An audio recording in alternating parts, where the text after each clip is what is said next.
Chapter 433, Terror at Hogwarts.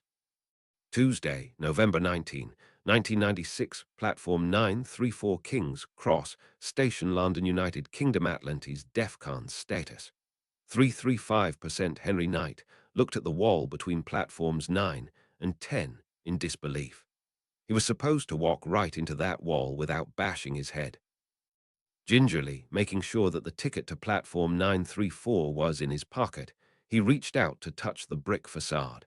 His hand passed right through it. He didn't know whether he should be happy or scared. However, he didn't have much time to think about. Making sure that his gloves were on securely and that the semi-automatic weapon was hidden discreetly under his newly purchased wizard's robes, he carried the heavy suitcase down to train station. Platform 934 had carried many suitcases before, thanks to the perennial commute between London and Hogwarts/Hogsmeade. However, this was no ordinary suitcase. Instead of containing books, spell components, and clothes, the suitcase contained Britain for Humans' pride and joy, a powerful bomb which could be detonated by remote control. If everything went as planned, the device would go off in the middle of Hogsmeade and hurt enough wizards to make sure they went back where they came from. As he boarded the train, he couldn't help but be a little disturbed by the wizard's unusual clothing choices. Purple robes with a yellow hat. Who on earth had designed that? Anyone who wore such garish colors couldn't be in their right mind. The fact that the person in question had a lizard on her shoulder didn't help either. The ticket agent looked at his ticket and told him to get on the train. It took him a while to find any empty compartment, but he eventually did.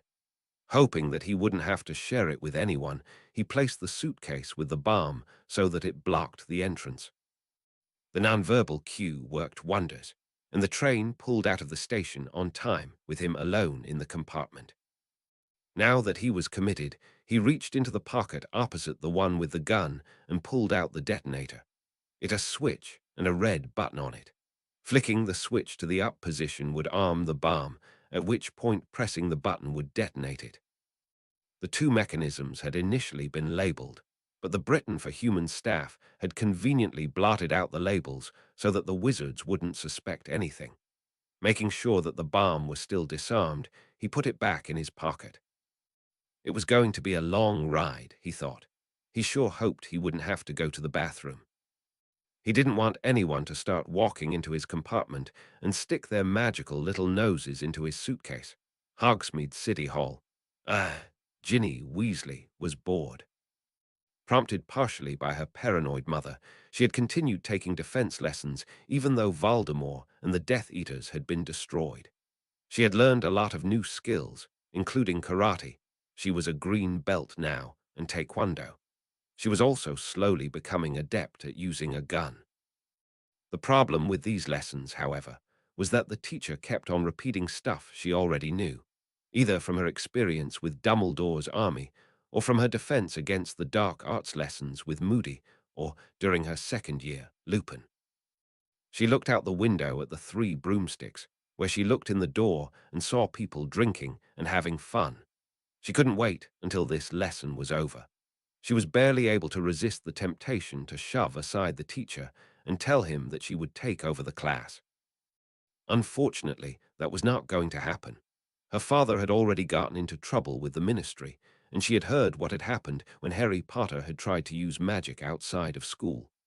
Granted, Harry had been exonerated due to the fact that the magic use had been in self-defense. However, she imagined her mother would have a heart attack if Ginny put herself in a position where she could get hurt. So she did what she could to pay attention. Next to her, Luna Lovegood was playing with her earrings and looked even more bored than Ginny was. For the first time in a long time, Ginny envied Luna's ability to live in some fantasy world which bore no resemblance to any reality Ginny knew about. Perhaps there were 6 crumple-horned snorkacks walking around, and no one realized it. Headmaster's Tower, Hogwarts. Headmaster Flitwick looked up as Alastair Moody walked into his office. Well, Headmaster, the defenses are up. If it had been hard earlier for someone to attack this place before with malicious intent, That moving caterwauling charm will make it doubly impossible. Then again, I doubt Muslims for humans can even get in here. Flitwick frowned. Tell that to the dead wizards, Alastair. There have been several security breaches of this school of late. The Chamber of Secrets incident, the Sirius Black incident, your own polyjuicing, the attack on the astronomy tower, and so forth. I've heard rumors that people are thinking of taking their students out of the school and sending them somewhere else. If we want to stay in business, we need to protect our students better. Moody stared at him. You've got to be kidding. Things have gotten that bad. They have, Alastair. And if Flamel thinks there's a danger, we're going to listen to him. He's been around for over 600 years and is far wiser than any of us. Gryffindor Common Room. Harry's face was flushed. Bloody hell, Hermione. Can't you and Ron snog somewhere else? Hermione shrugged. People do it all the time, Harry. Besides, it's not like anyone here is going to complain. Harry rolled his eyes.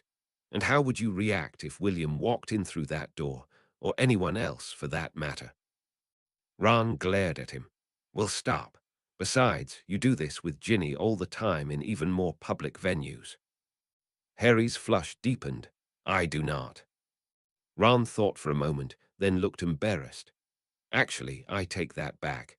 That's Neville and Luna. Sorry about that. How's your new broom working out? I never thought something useful would come out of a Slytherin headmaster. Harry smiled. Next Quidditch match, Slytherin is toast. I'm surprised he didn't wait until after our upcoming match with Slytherin to give me the broom. Hogsmeade Station. Knight's heart began racing as soon as the train pulled into Hogsmeade Station. However, he kept himself on task. Double-checking once more that everything was in order, he picked up the suitcase and headed towards the exit. If everything went according to plan, some tour agents would meet him at the gate and take any luggage over to the target, an inn known as the Three Broomsticks. The two tour guides greeted him as soon as he exited the station. One of them shook his hand vigorously. Good afternoon, Mr. Wilkins, and welcome to Hogsmeade. I'm Wizard Halleck, and she's Sorceress Sloane. How was the train ride in? Knight smiled. Quite comfortable, thank you. I see you have even gone out of your way to dress like one of us. It will make the staff react to you much more naturally. Did you have any problems getting through to platform 934?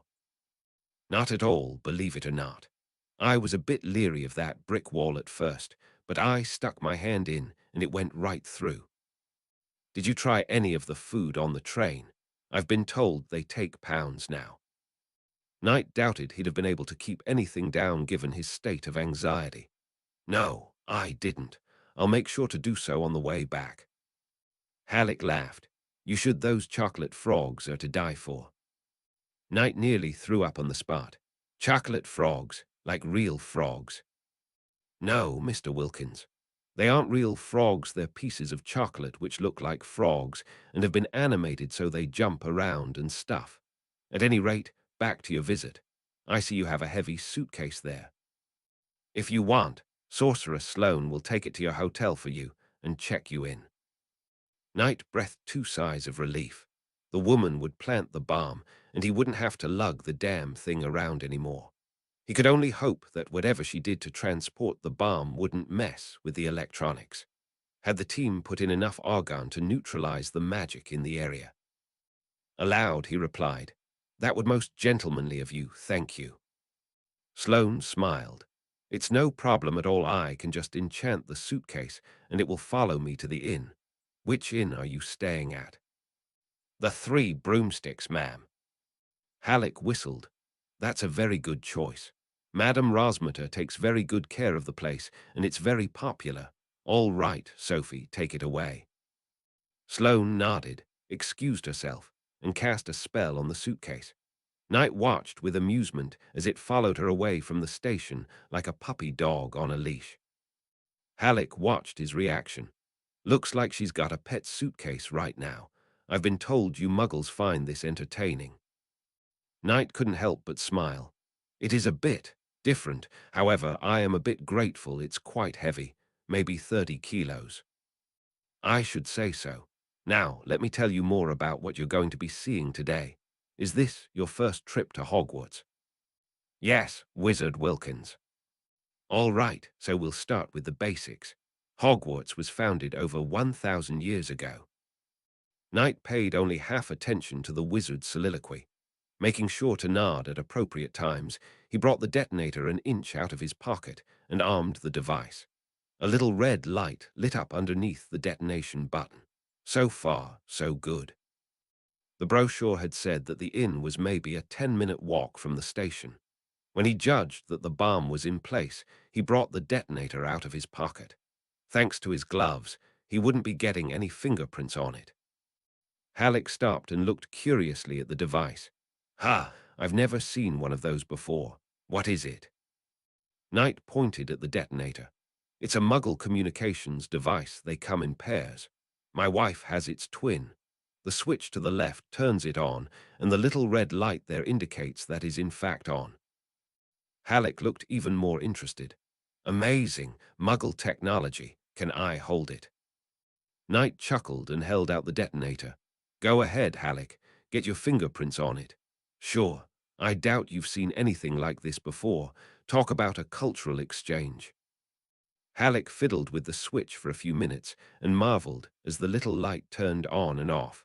Finally, he decided to keep the light on. I don't want you to miss a call, Mr. Wilkins. He hesitated a moment. Finally, he pointed at the big red button. What does this button do? Wilkins shrugged openly, but his eyes were locked on Halleck's. It initiates a call, Wizard Halleck, a wonder of modern technology. Come to think of it, I think I should make a call right now. Halleck started jumping and down like a schoolboy. I want to push the button, Mr. Wilkins. I want to push the button. I can say I used Muggle technology. My wife will be so jealous. Knight smiled as he reached into his pocket. Be my guest, Wizard Halleck. Grinning, the wizard slammed his hand down on the button 3 broomsticks. Madame Rosmata frowned. What do you mean? He's got a reservation. I just looked at the calendar, and I don't have anyone named Wilkins listed. Do you know which room he's supposed to be in? Sloane scratched her head and looked at the suitcase. He didn't say. He just said that he was staying here and told me to take his luggage over. Pretty peculiar, if you'd ask me. However, what I suspect happened is that Miranda probably just forgot to write it down. The new trainee. Yeah, she's going to. The world exploded. Hogsmeade Town Hall. Ginny's envy of Lunar had grown by leaps and bounds. The damn girl had actually fallen asleep during the lecture, and the teacher hadn't even noticed. She made a mental note to brew a drowsiness potion and keep a vial of it in her pocket before she left. The teacher was trying to explain how to conjure a patronus when there was a huge flash of light across the street in the 3 broomsticks. Using instincts developed over months of Quidditch practice, she ducked underneath the window. Less than a fraction of a second later, the wall slammed inward, and a huge brick missile hit her in the left leg. She screamed in pain and watched as her leg suddenly bent at an impassable angle.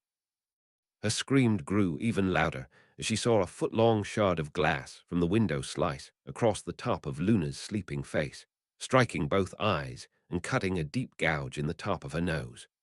Luna woke up with a start and started screaming she couldn't see. Within seconds, the entire room was filled with smoke and crying people. She could barely see halfway across the room, and she saw immediately that virtually everyone had sustained some kind of injury from flying debris. The smoke suddenly began to clear. Surprised, Ginny looked back towards the wall and saw that the wall had been completely blown in, and she was a foot away from a 2-story drop. The 3 broomsticks was a complete ruin, and parts of it were on fire. As she watched, the 3rd floor collapsed onto the 2nd, and the entire building toppled to the ground. Suddenly, someone shouted over the din. Get away from the window. Those of you who can apparate, get out of here. Those who can't, head for the staircase. Remember your training drills, students. Remember your training drills. Ginny's eyes widened, only to become irritated by the dust. Finally, someone had had the presence of mind to give orders. Now that she had something to do, she immediately focused on those orders.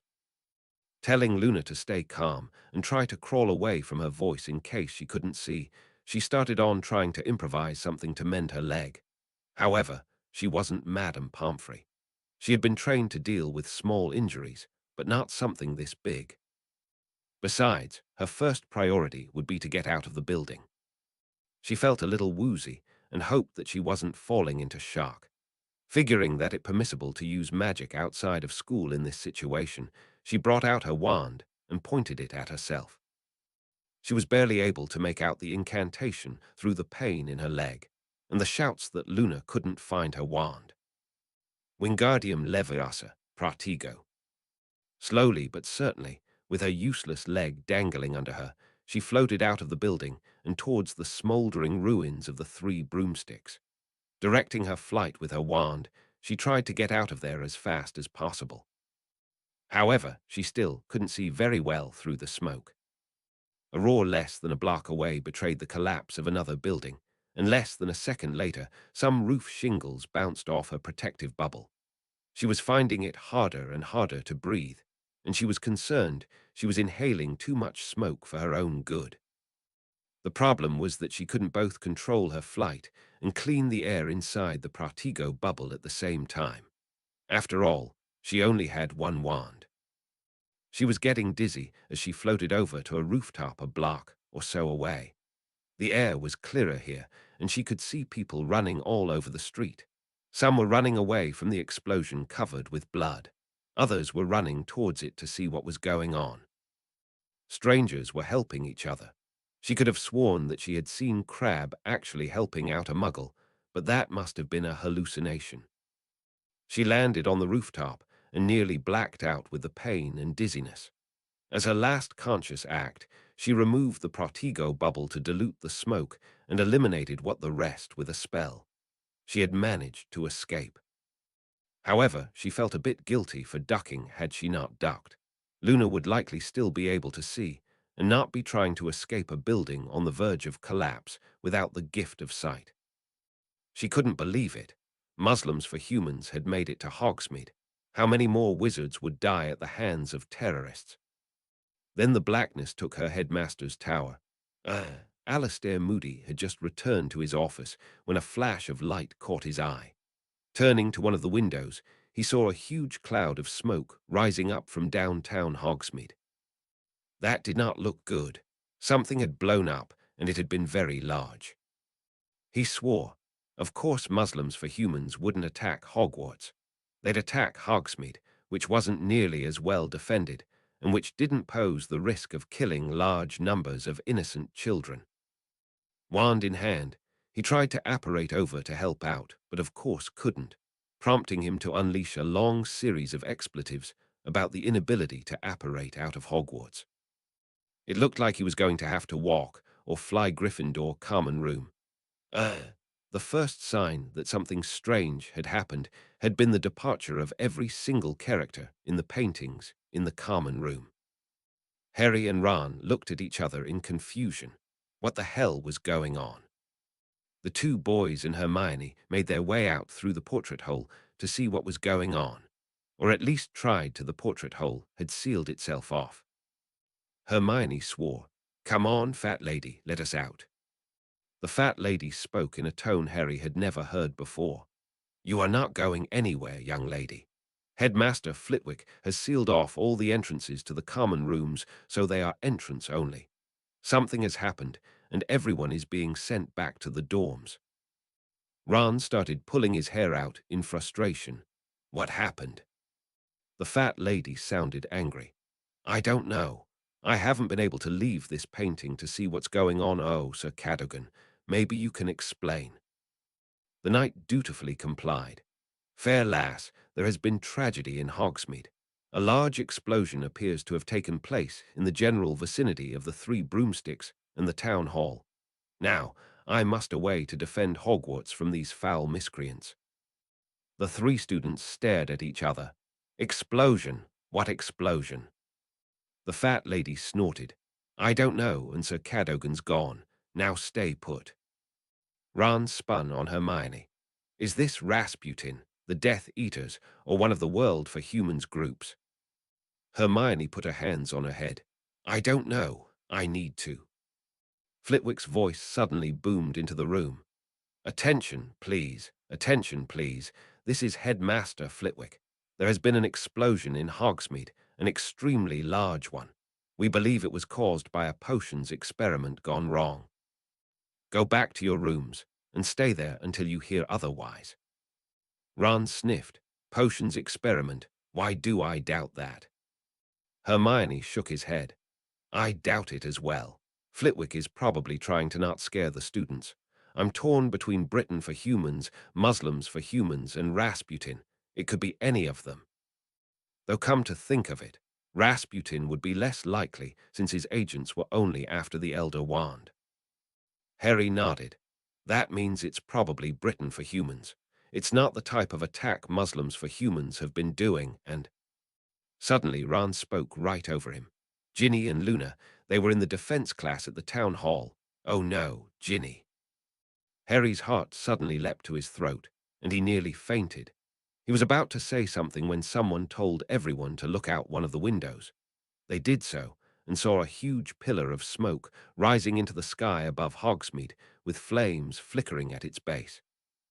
He stared at Ron, who gulped. This was not good. Not good at all between Hogsmeade Station and Hogwarts. Wizard Halleck pushed the button a few times with a wide grin on his face. All right, I think it's ready to talk now. Look, the red light is flashing now. It must, oh my God. Knight watched as Halleck's jaw dropped in amazement and the detonator fell from his hands.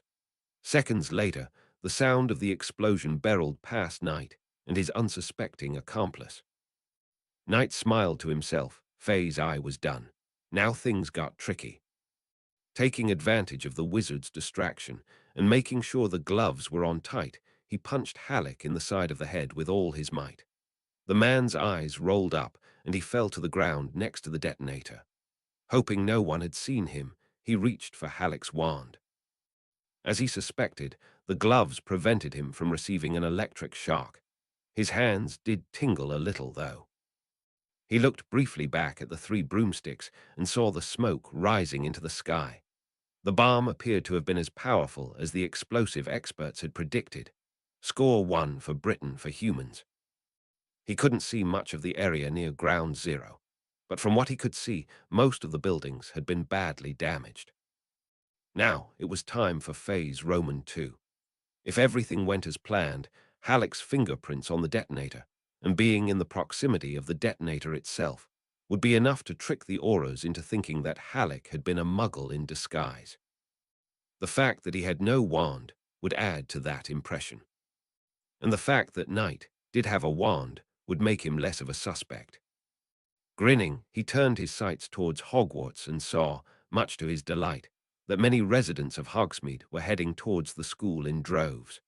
Apparently the school had extra protection, which the city hadn't bothered with. This would be quite useful, he thought, making sure his robes wouldn't expose the gun and keeping the wand in his gloved hand. He made his way into the mob streaming towards Hogwarts. The question now was, how many teachers could he kill so that the students could be redeemed with a Muggle education? The students were off limits, but the teachers... Watch out near Hogwarts. Henry Knight was starting to get out of breath. He hadn't had this much exercise for a while. However, he was almost there. The gates of Hogwarts stood open before him. He watched in amusement as a man with what looked like an obvious artificial eye and a bum leg made his way out of the castle and jumped onto a broom. Looked like the wizards weren't as powerful as they thought they were if they couldn't fix a busted eye. Knight had a brief moment of concern when he saw there were security guards in front of Hogwarts. However, they were just waving everybody through and telling them to wait in the Great Hall. One of the Auras disappeared as he passed them, presumably heading towards either the bomb site or the wizard who had been stuck with the detonator. 2 of the people racing for the castle abruptly slammed into what appeared to have been an invisible wall. An Aura swore something about the Muggle defenses still being up, conjured a white pig out of nowhere, and sent the pig off to the castle. Fortunately, the barrier didn't seem to affect Knight, presumably due either to his stolen wand or to his Muggle tour ticket. There was a bit of a traffic jam as all of the refugees tried to make their way through the door at the same time. Eventually, though, he made it and found himself in a huge entry hall lined with floating candles. Floating candles, Knight thought. Heh, welcome to Disneyland.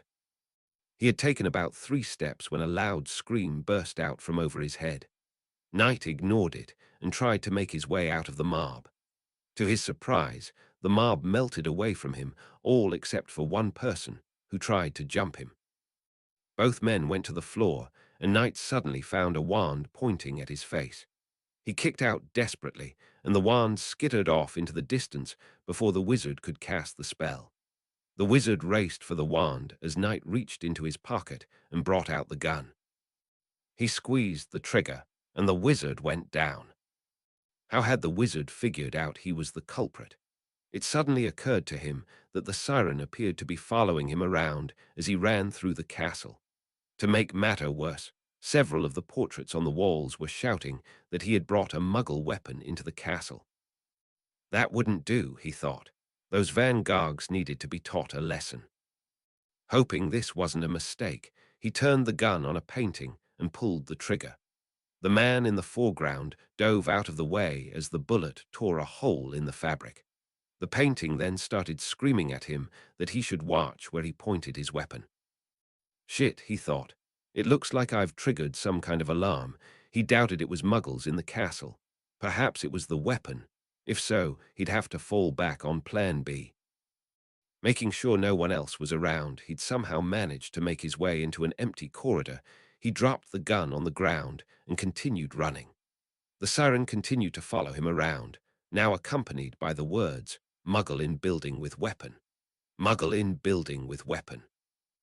Knight abruptly ran back and picked up the weapon. The good news was that he could keep his weapon. The bad news was that he was toast at the rate things were going. It looked like he had to get out of the castle before the staff cornered him. Phase Roman 2 was dead on arrival. He turned around and started running back towards the entrance. However, he had trouble making it back to the door because of the stream of humanity flooding into Hogwarts. Eventually, he reached the door only to find that he couldn't get out. Wonderful, he thought. I'm stuck in here. He would have been surprised to know that the entrance to the castle had been made entrance only by the same spell that Flitwick had used to keep Hermione, Ron, and Harry in the Gryffindor common room. Normally, the front door would have prevented both inbound and outbound traffic. However, Flitwick could not prevent inbound traffic with all of the refugees coming in. Hoping he wouldn't get jumped again, he raced into one of the side corridors to see if he could find a place to make his stand. If he was going to go out, he was going to go out with a blaze of glory. That thought inspired him, and at the entrance to the corridor, he turned back to the great hall and let loose with the submachine gun. People started running, and a few more wizards went down. That was when someone pointed a wand at him and shouted, "Expelliarmus." Not wanting to figure out what that spell did, he threw himself out of the way of something which looked like a laser beam. Wonderful. Wizards with lasers, and started running down the new corridor. He turned a corner and jumped into an alcove just as his weapon was thrown from his hand. Footsteps approached him, and when he judged the moment was right, he leaped out and tackled the wizard. The wand pointed at him once again, and he responded by thrusting his wand at the wizard's right eye. The wizard instinctively tried to protect his face, which allowed Knight to kick him in the balls. Seconds later, the wizard was writhing on the ground. This gave Knight time to retrieve his weapon and put a shot through the man's head. He continued down the corridor and suddenly found himself face to face with a large group of students, about half his height. Most of them were scared and talking about Death Eaters. They were too busy running down the hall to pay any attention to him. That was good, because he didn't want to have to shoot kids. He finally found himself a good place to make his last stand, behind 2 suits of armor in a corner. He figured the armor was probably good against magical weapons, and he'd be able to stick the muzzle of the gun out of chinks in the armor. He settled himself into position and waited for the wizards to come to him. That was when the armor came to life and clubbed him on the head with the butt of a mace. His last thought was, "That's not fair." Then he lost consciousness. 3 broomsticks. Moody landed his broom near what was left of the 3 broomsticks. The venerable inn had been completely destroyed, and what was left was still on fire. Half of the town hall had collapsed, and the street in between was littered with rubble. The building on the other side of the 3 broomsticks had been also leveled, as had part of the building across the street. He could see windows broken for a good block and a half. There were bodies everywhere. He saw 8 people lying motionless on the ground, though he could not tell if they were alive or dead. They consisted of 7 wizards and 1 muggle, judging by the dress. There were undoubtedly many, many more in the rubble of the collapsed buildings. He was furious. Muslims for humans, or its equivalent, had attacked Hogsmeade while he was there. They would not do so again. Shouting at everyone to stay calm, he cast Revelio Hominum to help with the rescue effort. Most people appeared to have been focusing on the 3 broomsticks. However, he knew for a fact that there were likely victims in the town hall as well. After all, he'd helped organize the wizard's self-defense class that had been meeting there. He had to admit that had it not been for his position as the defense against the dark arts teacher, he'd have likely been teaching that class and trapped in the rubble himself. Gathering people around him, he told people to start removing rocks to get at the victims. They began doing so, both by hand and by magic. He helped out himself, and he began vanishing several of the rocks nearest him. Suddenly, locks of long blonde hair was visible underneath a rock he had just vanished. According to the Revelio Hominum, this victim was alive, but in very bad shape. This girl needed immediate medical attention. Moody gasped when he saw that it was Lunar Lovegood. Her head was covered with blood, and a hideous slash had cut through her nose and both of her eyes. She was crying that she couldn't see. Moody winced at the sight. It was unlikely that Luna would be able to see again, unless she got an artificial eye like his own. One of his students had been grievously injured on his watch as defense against the dark arts teacher. That was intolerable, and he didn't want to be the person to break the news to Neville Longbottom. Redoubling his efforts, he wondered if Ginny Weasley and Christopher Wright had made it out all right. Hospital wing, Hogwarts. Madame Pomfrey shrieked when the first person was brought into her room. Another bullet hole, like Dumbledore. We should not have got involved with the Muggles, in my opinion. Flitwick sighed. There isn't much we can do about that now. Can you heal her? Pomfrey washed her hands. I'll try, but dealing with Muggle weapons is always tricky, particularly high-velocity projectile weapons like these. So much internal damage. That's all I can ask for, Poppy. I must warn you, however, that there are going to be more coming in. The blood drained from Pomfrey's face. I'm going to need backup here, hell. Even Muggle doctors would help. These are all Hogwarts victims. How many? Judging from the carnage in the Great Hall, 18. 4 dead and 12 injured in the Great Hall. There are also a couple of gunshot victims in the corridors, both of whom are still alive. Pomfrey wrung her hands. 16. God help us. Did they at least catch the killer? I've noticed the caterwauling charm has stopped. Flitwick nodded. The killer is in custody, having been clubbed into insensibility by one of our suits of armor. The Auras will be interviewing him after he wakes up. Were any of the students killed? We don't know if any of them were hurt in the explosion in Hogsmeade. However, none of the people hurt here were students. The killer appears to have made it a point to not harm the students, only the adults. Pomfrey drew a deep breath. At least we can thank God for little things. Gryffindor Common Room. The room went silent as Aberforth Dumbledore made his way through the portrait hole. Harry and Ron looked at each other in trepidation. Would this be the moment if they found out if Ginny had lived or died? Aberforth began to speak. Ladies and gentlemen, let me update you on what has just happened. It appears that a man named Henry Knight caused an explosion in Hogsmeade, which destroyed the 3 broomsticks and most of the adjacent buildings. This includes the Hogsmeade Town Hall, where Ginny Weasley, Luna Lovegood, and Christopher Wright were taking the wizarding self-defense classes, which evolved out of the Hogwarts chapter of Dumbledore's army. Mr. Knight is now in custody. Judging his possessions, we believe that he is a Muggle associated with the Britain for Humans anti-wizard group.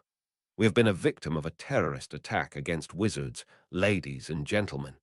Needless to say, we will not be swayed. We will learn more after we interrogate him. There are 4 dead here in Hogwarts, and at least 11 dead in downtown Hogsmeade. The body count is likely going to rise as victims are found. There are a good 50 to 60 injured. We're in the process of finding the survivors right now. In the process, however, we are coming across body after body. Aberforth was silent for a moment. Harry had a bad feeling he knew what was coming next. Mr. Wright appears to have been killed in the explosion. His head appears to have been caved in by a brick. The students shuddered at that. Harry's tension ratcheted up yet another level. Miss Lovegood is very gravely injured.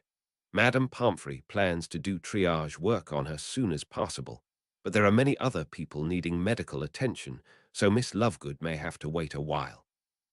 She suffered a serious cut on her face, and there is a strong probability, according to Moody, that she will never be able to see again. Neville screamed, "No!" People tried to console him the best as they could. However, Neville couldn't help but sob.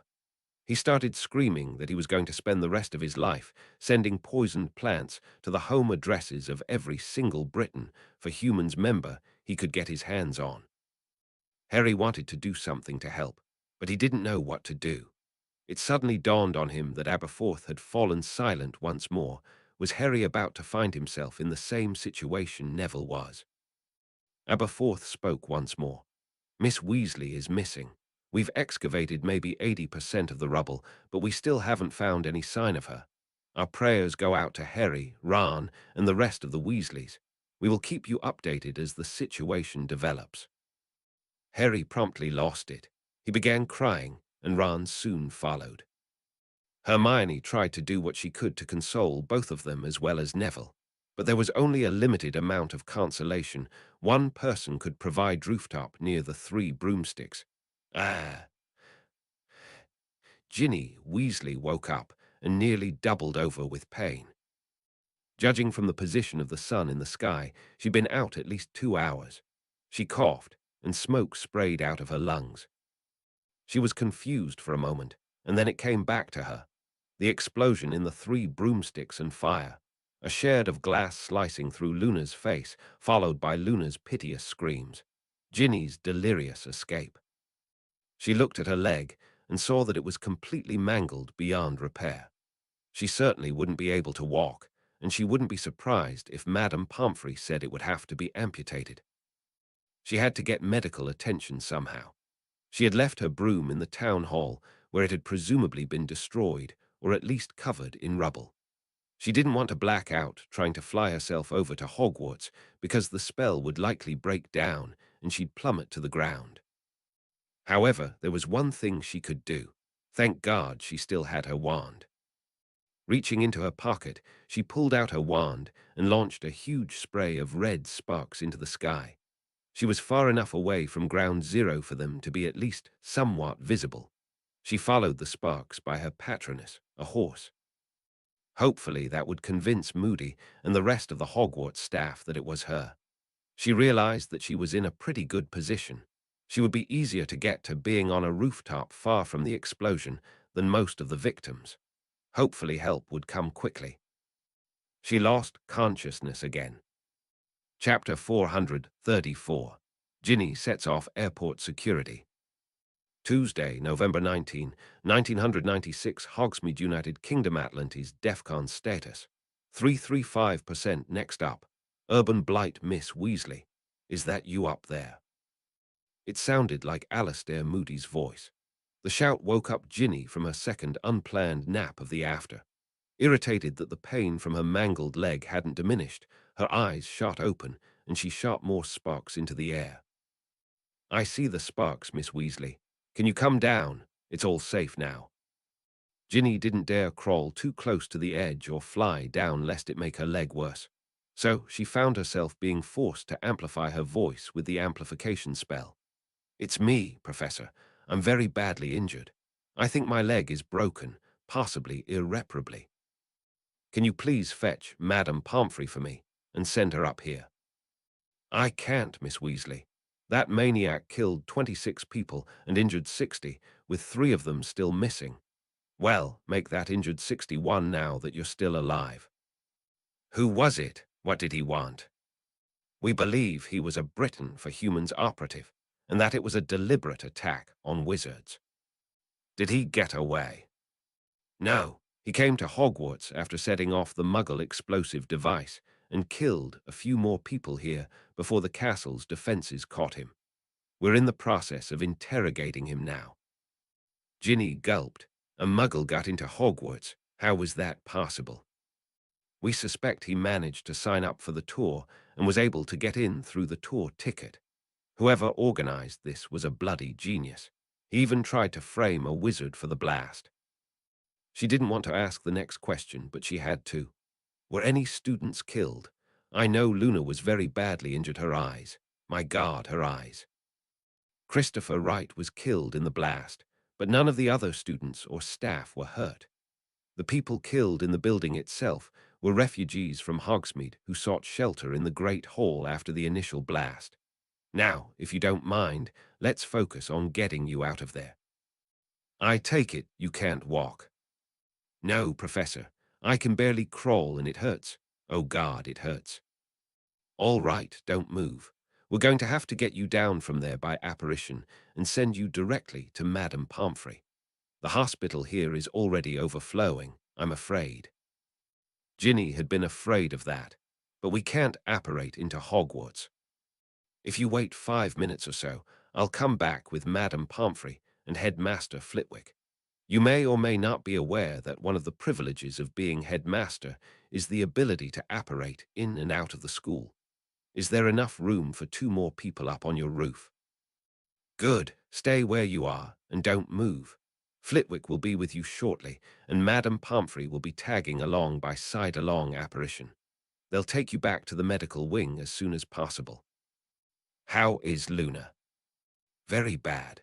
She's got internal injuries in addition to the damaged eyes, and she's been sent to Hogsmeade as she's beyond Madame Pomfrey's help.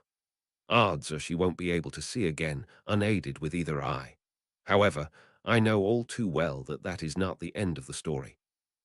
I should know better, remember. Take a look at my face. That's what Luna Lovegood will likely face if she survives. The prognosis was that she'd be in the hospital for 3 weeks to a month. Now, lie down and stay still. Help is on the way. Kilsith, Courtney Cooper could barely stay awake, yet she couldn't stop looking at the little person on her chest. It had been a lot of work, and she had spent the last half hour screaming at Harrison. However, it had all been worth it in the end. Paula Denise Cooper had come out at a little under 4 kilos, and to the best of her knowledge, she looked perfectly human. No hair in unusual places. The acid test, of course, would occur in less than a week, when the moon turned full once again, and her husband was transported to Hogsmeade to turn into a wolf. The wizards had told her that her daughter would not become a werewolf, because Courtney herself had not been a werewolf at any point during the pregnancy. The only situations which tended to lead to a higher than normal chance of lycanthropy occurred when the mother suffered the bite before she conceived the victim. In cases like that, the odds of having the fetus infected with the condition jumped from 1 in several million to 1 in 8. Harrison had told her that Lauren Mistry and her husband had spoken with the wizards for a long time about whether Lauren should keep the baby. Eventually, they agreed to continue the pregnancy and limit themselves to the 1 child. Even though there was almost a 90% chance that the fetus would be all right, they didn't want to roll the dice too much. When asked whether fetuses transformed when the mother transformed, Harrison replied that no one really knew and that no one really wanted to find out. She turned on the television to find that the news bulletin had switched from the coverage of the terrorist attack in Hogsmeade 2. Of all things, outer space coverage. Apparently Linda Warren, the wizarding rocket scientist, had dispatched 2 Portkeys the outer solar system, one to Europa and one to Titan. Warren had told the reporters not to hold their breaths waiting for a sample, however. The Europa one would be due back in late 1998, and the Titan one was supposed to get back in early 2001. That was a long time, but a hell of a lot shorter than a round trip using an ordinary rocket. Meanwhile, Mars rocks had been mysteriously disappearing all over NASA. Fortunately, the now famous worm rock was still in the quarantine lab under heavy guard and destined for the Smithsonian after the analysis was complete. She hoped it stayed that way. There were rumors that the worm rock would likely surpass the Doomsday Rock and fetch more than $375 million in an auction. There was a knock on the door, and Harrison made his way into the room. He kissed his new daughter on the forehead somehow.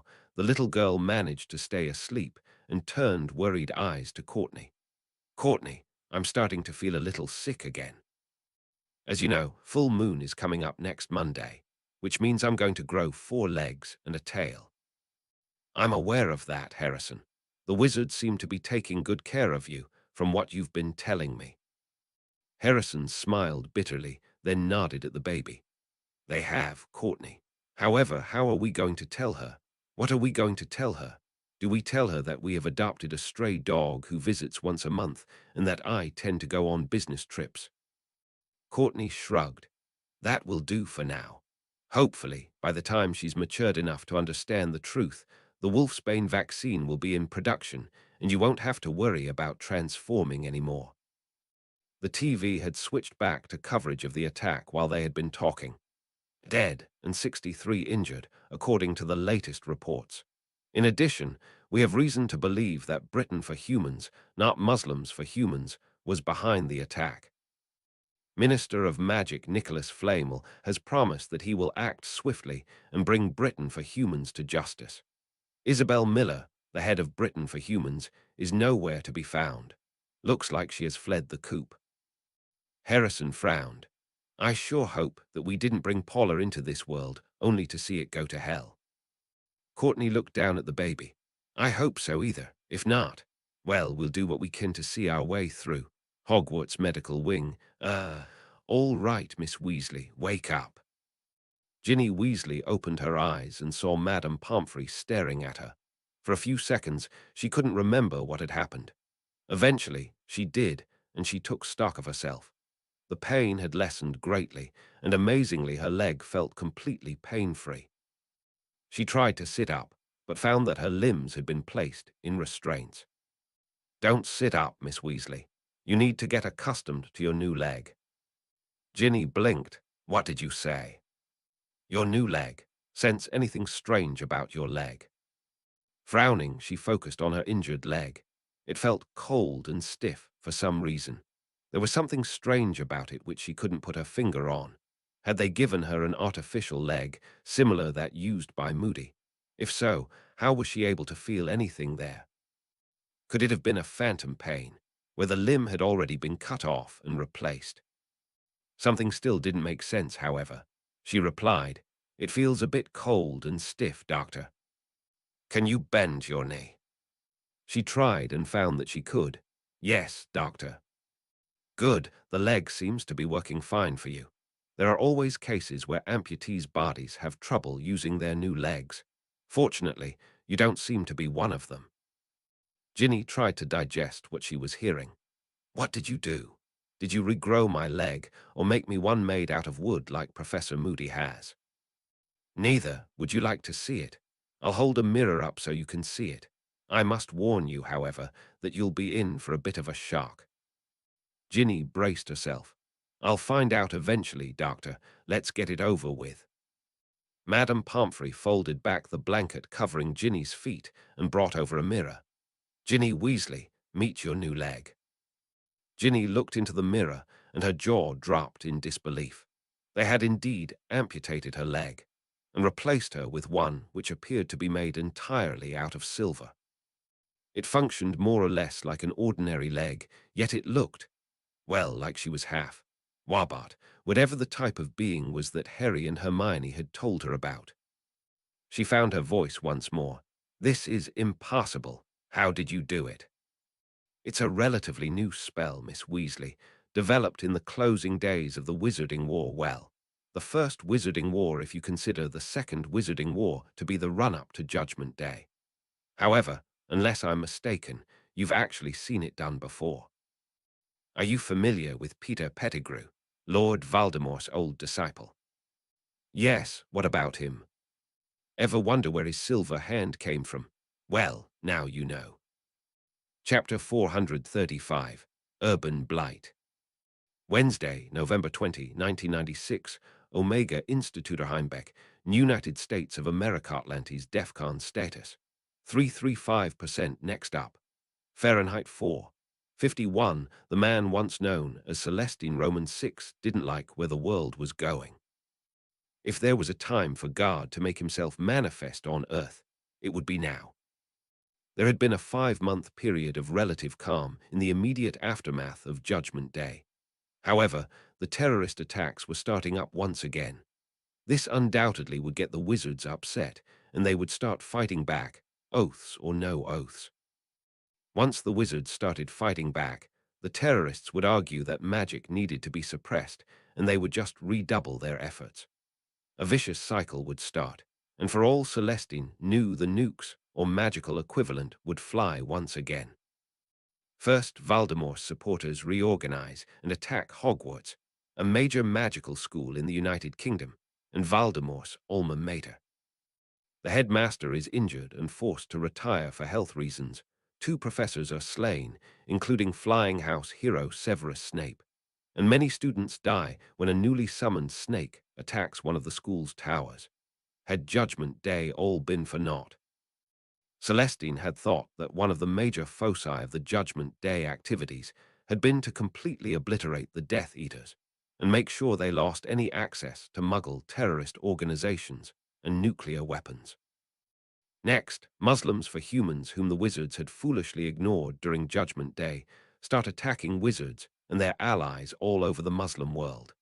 In doing so, they assassinate Cohen Gadol Suleiman I, a close friend of his and major contributor to the Samuelist cause.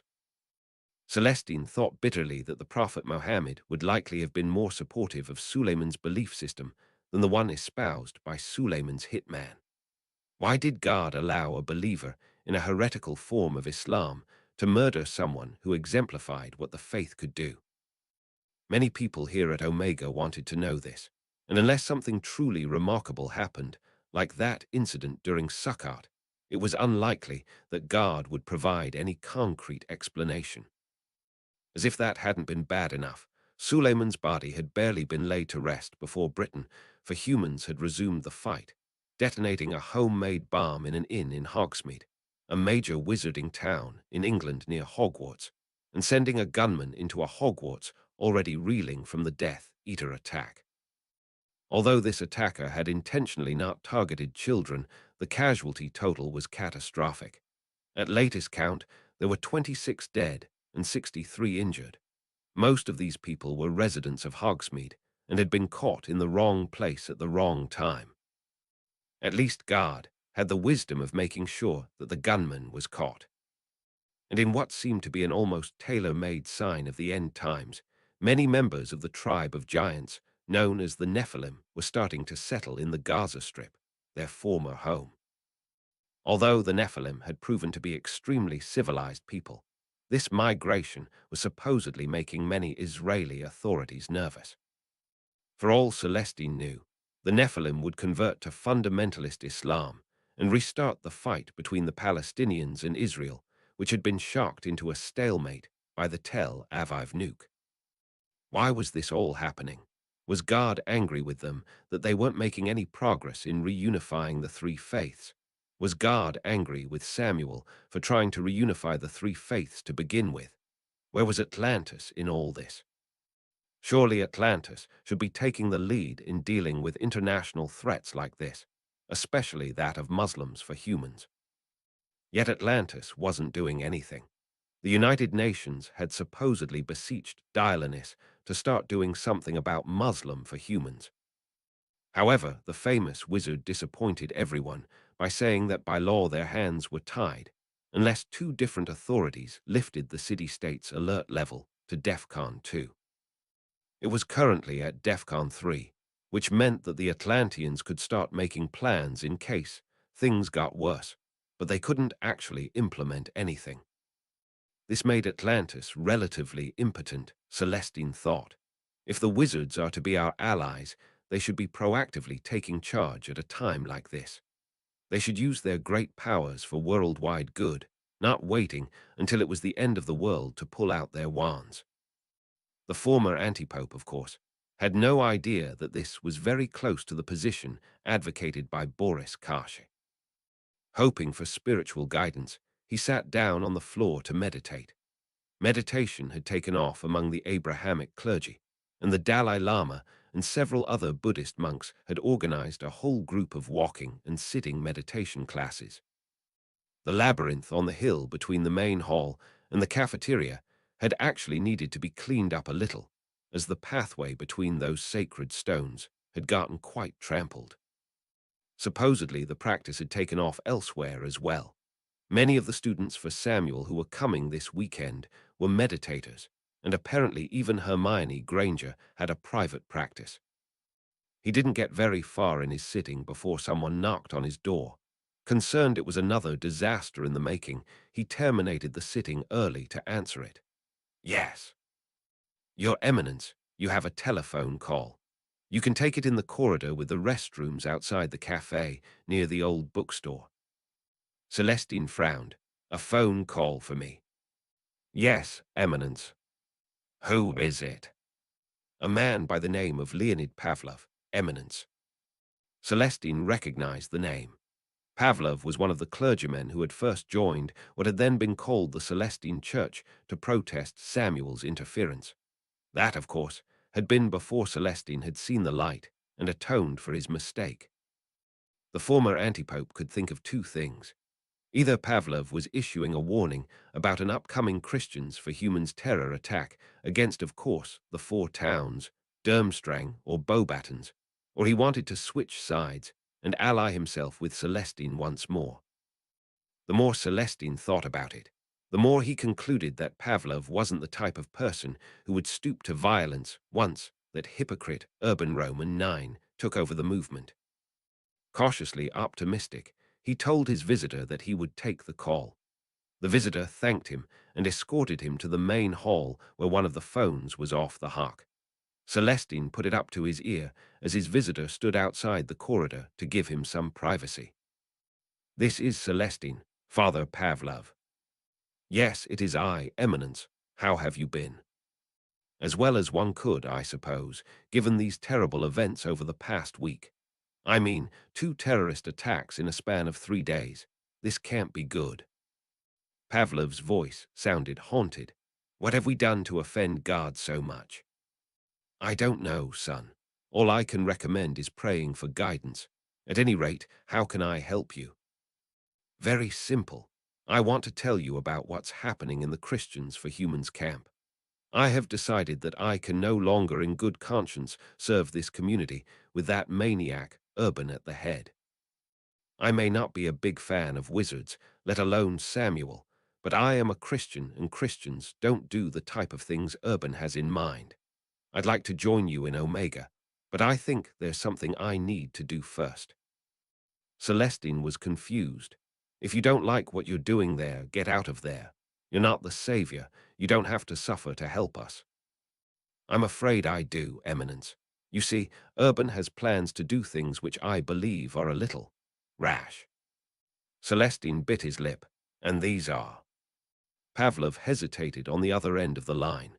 Finally, he spoke in a whisper. I have reason to believe that they are planning a terrorist attack against Omega. Celestine uttered a word which normally was not associated with a high-ranking church official. What in the name of God are they doing now? They're still in the planning stages at this point. I must say, Urban is very angry that you branded him a terrorist.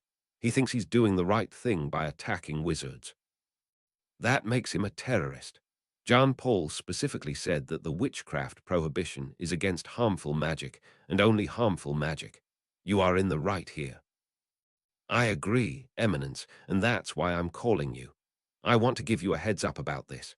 Whatever it is, it's probably going to be in the next 3 weeks or so. Celestine raced into the cafe and asked one of the workers at the snack stand for a piece of paper. Thus equipped, her return to the phone. Tell me everything you know, son. We've got wizards here now, so maybe they'll be able to defend themselves. And then get over here as soon as you can. Pavlov sounded regretful. I can't come over, Eminence, until the attack is complete. They think that I'm supportive for the time being, and I don't want to blow my cover. Also, you're going to need a man inside Christians for humans to spy on what they're doing. That's dangerous. Yes, and the savior overturning the money changers' tables in the temple was dangerous too. Yet he did it. Celestine nodded. Point taken. Will you be able to stop the attack? I don't think so, Eminence, without revealing myself or without Urban completely changing his mind. He's completely deranged, Eminence. I've often wondered whether I should try an exorcism on him. Celestine laughed briefly but got back down to business. All right, you can't stop the attack. However, you'll be able to tell us which form it will take, and when it will come, so we will be able to defend ourselves. Pavlov sounded much more relieved now. Yes, Eminence, that I can do. Good. Keep us updated every few days until then. And keep it discreet. We don't want Christians for humans figuring out that you're a double agent. I will. I assume that John Paul will welcome me back in the church, Eminence. It will be as if you had never left, Father Pavlov. God always forgives, so how can we be any different? Thank you, Eminence. You're welcome, Leonid. Now, before I forget, maybe you could do something for me which will help with the surprise Urban is going to get when their attack completely disintegrates. Are you highly ranked within the Christians for humans' power structure? Very much so, Eminence. I'm part of the inner council. Good. Get the names and addresses of all the high-ranking members of the Christians for Humans movement. Ideally, get the information for all the members, period. When they attack and fail miserably, we do what the Americans did with America for Humans. We will coordinate with the Romanovs and, if possible, Atlantis, to round them up all at once. After this attack, Christians for Humans will be no more. Celestine could hear the excitement in Pavlov's voice. I like this, Eminence. I really do. God knows Urban deserves it. Indeed, Urban will be our pit moss, Father Pavlov. Think of this as your penance for your time serving Urban. Celestine could hear the thankfulness in Pavlov's voice. Thank you very much, Eminence. I mean it from the bottom of my heart. You're welcome, son. Anything else I can do for you? Pavlov spoke one last time. Actually, there is. Would you be willing to take a confession over the phone? I know we don't have the traditional booth, but since I can't see you and you're one of my spiritual mentors. Chapter 436, Fahrenheit 4:51. Wednesday, November 20, 1996, Omega Instituter Heimbeck, United States of America Atlantis DEFCON status. Celestine hung up the phone and began hurrying over to Samuel's building. At least he thought of it as Samuel's building. It was the dorm where his interpreter lived. Samuel himself, of course, didn't need to sleep because he had fallen asleep 3,000 years earlier. He didn't know whether Samuel would be relieved or upset by this new development. Granted, Samuel would likely approve of Pavlov's actions, at least those which the priest hadn't brought up during the confession session. However, the fact that at least one group of fundamentalists had targeted Omega would likely not sit well with him. Regardless of his opinion, this would have to be taken to the top. It appeared he would have to wait, however. Samuel and his interpreter were apparently talking with John Paul, who seemed to have stumbled across a problem of his own. The pontiff looked dejected as he explained the situation to Samuel. Yes, Holy One. They're burning copies of your new Bible. Samuel looked horrified, much more than Celestine would have expected. Suddenly, however, Celestine understood why. In an era before the printing press, books hadn't been so easy to come by. The prophet grunted something, and the interpreter translated. Who's doing it? The Westboro Baptist Church, Holy One. Samuel thought for a second. That group sounds familiar, aren't they? Yes, Holy One. The Phelps's old congregation. They're now operating out of a house somewhere in rural Kansas and have a new preacher who wasn't involved with America for Humans. So far, they haven't done anything particularly rash. Samuel frowned. Are you telling me America for Humans is coming back? I thought the attack on the wizarding towns in the state of Massachusetts triggered a major crackdown on the group. America for Humans itself seems to be transforming itself into the Revelation Party, a political party. The group seems to have changed its modus operandi from terror attacks to political pressure. That's good, as it will make them easier to ignore. However, you have to understand that Phelps's hateful congregation existed long before the statute of secrecy fell and America for Humans was founded. This is just a fundamentalist sect, doing what it does best, irritate people. Samuel winced. I see. Have we excommunicated that congregation yet? I think so, Holy One. We can always do that again. Good. Reissue the Edict of Excommunication and make a statement that anyone who gives money to an organization such as this will be placed under the ban as well. Tell Celestine and the rest of the sect's leaders to do the same. What happens if people donate money to the church for humanitarian purposes? A Christian house of worship provides both humanitarian and religious support. Samuel thought for a moment, then nodded. That will be all right, provided that the donor stipulate that they not be used for hateful purposes. The pontiff nodded. Makes sense to me. Listen, I should probably get going because Celestine seems to be waiting to talk to you. One last question then. What do you think of me elevating Ibrahim to Deputy Cohen Gadol? He's going to take the name Ibrahim I upon elevation. Recall that he was already associated with the Al-Aqsa Mosque before you arrived and turned it into the third temple. Works with me. He is from the Muslim sect, right? People with Semitic names tend to be Muslim or Jewish, and there are far more Muslims than Jews. Yes, Holy One. I thought so.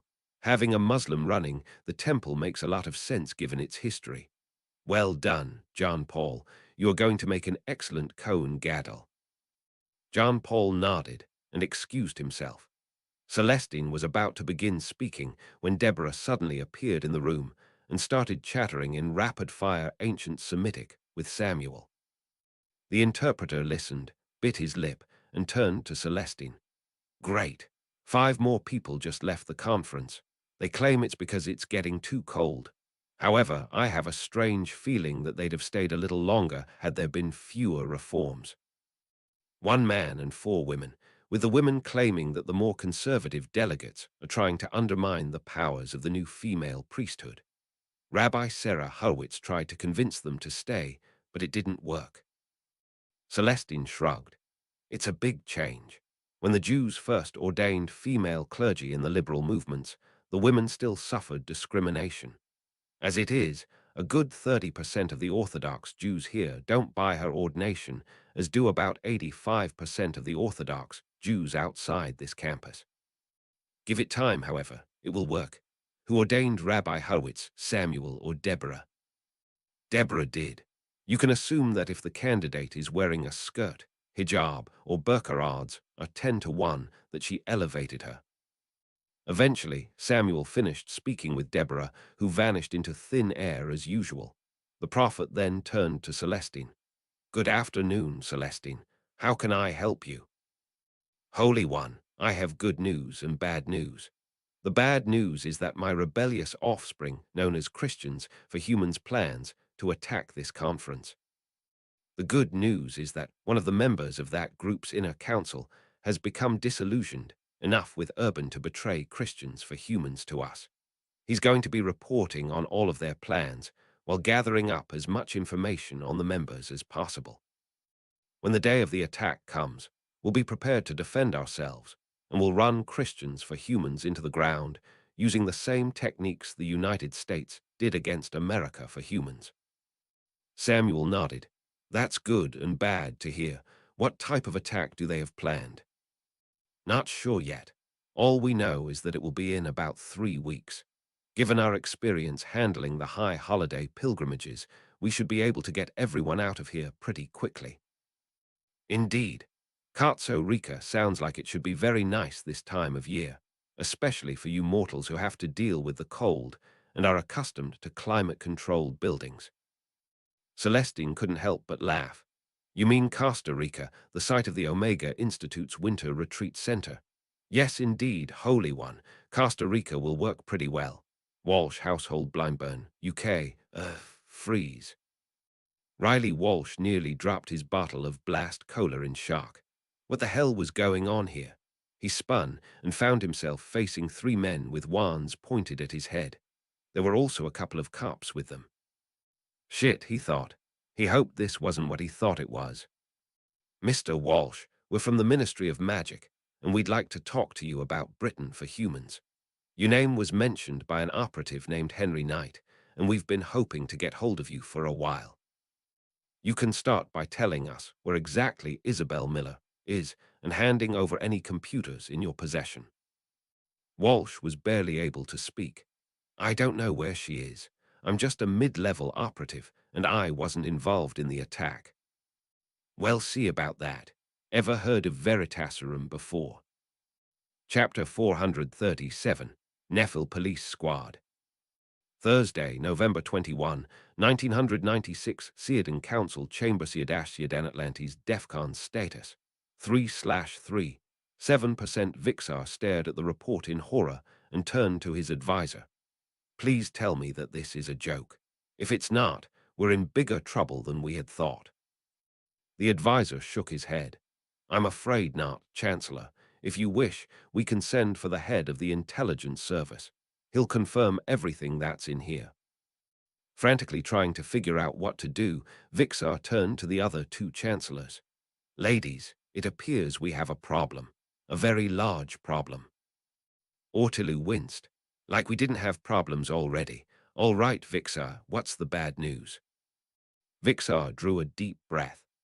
Our spies in Nestor have informed the intelligence service that there have been several secret meetings between representatives of the United States of America and high-ranking Nestorian officials. In addition, Nestor has expanded its military training drills to include women between 30 and 35. Sayatnan slammed her fist on the desk. Shit, it sounds like the 2 of them have formed an alliance and want to finish what they started here. Vixar's advisor cut in. That's a distinct possibility, Chancellor Sayatnan, particularly since the American public has been pressuring President Clinton of the United States to do something about our treatment of the Yahoos. But we've already made some reforms. Don't those count? The advisor shrugged. Not enough, apparently. Yes, we've made some reforms, and those quite possibly may have been enough to appease Clinton had they been done in a vacuum. However, we have reason to believe that ordinary American citizens didn't know about the government's earlier campaign against us. They know now, however, thanks to that overly talkative 9-year-old girl. The first impression that the Americans are getting is an account from one of Altry's former slaves, and we all know that Altry was a bit overzealous. Ortilu whistled. We've got to do something, and do it fast. At the very least, I'd recommend increasing our own readiness. Mobilize some of our own soldiers and give them experience in real-life situations by having them try to subdue the Seadani Muggle resistance movement. In the meantime, send an emissary to Nestor. She suddenly cut off when she realized the flaw in her plan. Merlin's beard, we can't send an emissary to Nestor. We got this through the intelligence service. If we react too quickly, they'll know we've got a spy in their government. Vixar nodded. That's a logical conclusion. However, there's a way around that. Tell them that we're mobilizing people to deal with the SMRM and that it has nothing to do with Nestor. If we're lucky, they won't realize that we're in on their little scheme and will stop hassling us. The advisor cut in. Chancellors, my personal opinion is that we need to squelch the resistance movement as soon as possible once we take action against Nestor. Markali might try to distract us by encouraging the SMRM to take up arms against us. Come to think of it, they could arm the SMRM and make things worse. Vixar nodded. Looks like we've got a plan. Send troops to get some experience handling the SMRM and tell Nestor that it's an internal issue. That will deal with the short-term issues. Now the question comes, what do we do about the United States? We've got to convince the United States that we aren't going to attack them. The advisor glanced at him. Are you three thinking of attacking the us? Sayatnan snorted. Hell no, at least not openly. They're a major Muggle superpower, and we've got problems of our own right now. If we deploy troops against the United States, we'll be seen as the aggressor, and if that weren't enough, Nestor and the SMRM would undermine us from within. Vixar scratched his beard. Then what do we do? Obliviate the president into thinking we're his ally? Assassinate him? Sayatnan thought for a moment. You know, an operation against Clinton might not be a bad idea. He's a Muggle leading a Muggle nation, which likely means his secret service isn't accustomed to magical threats yet. Ortilu shook her head. He's got a minister of magic.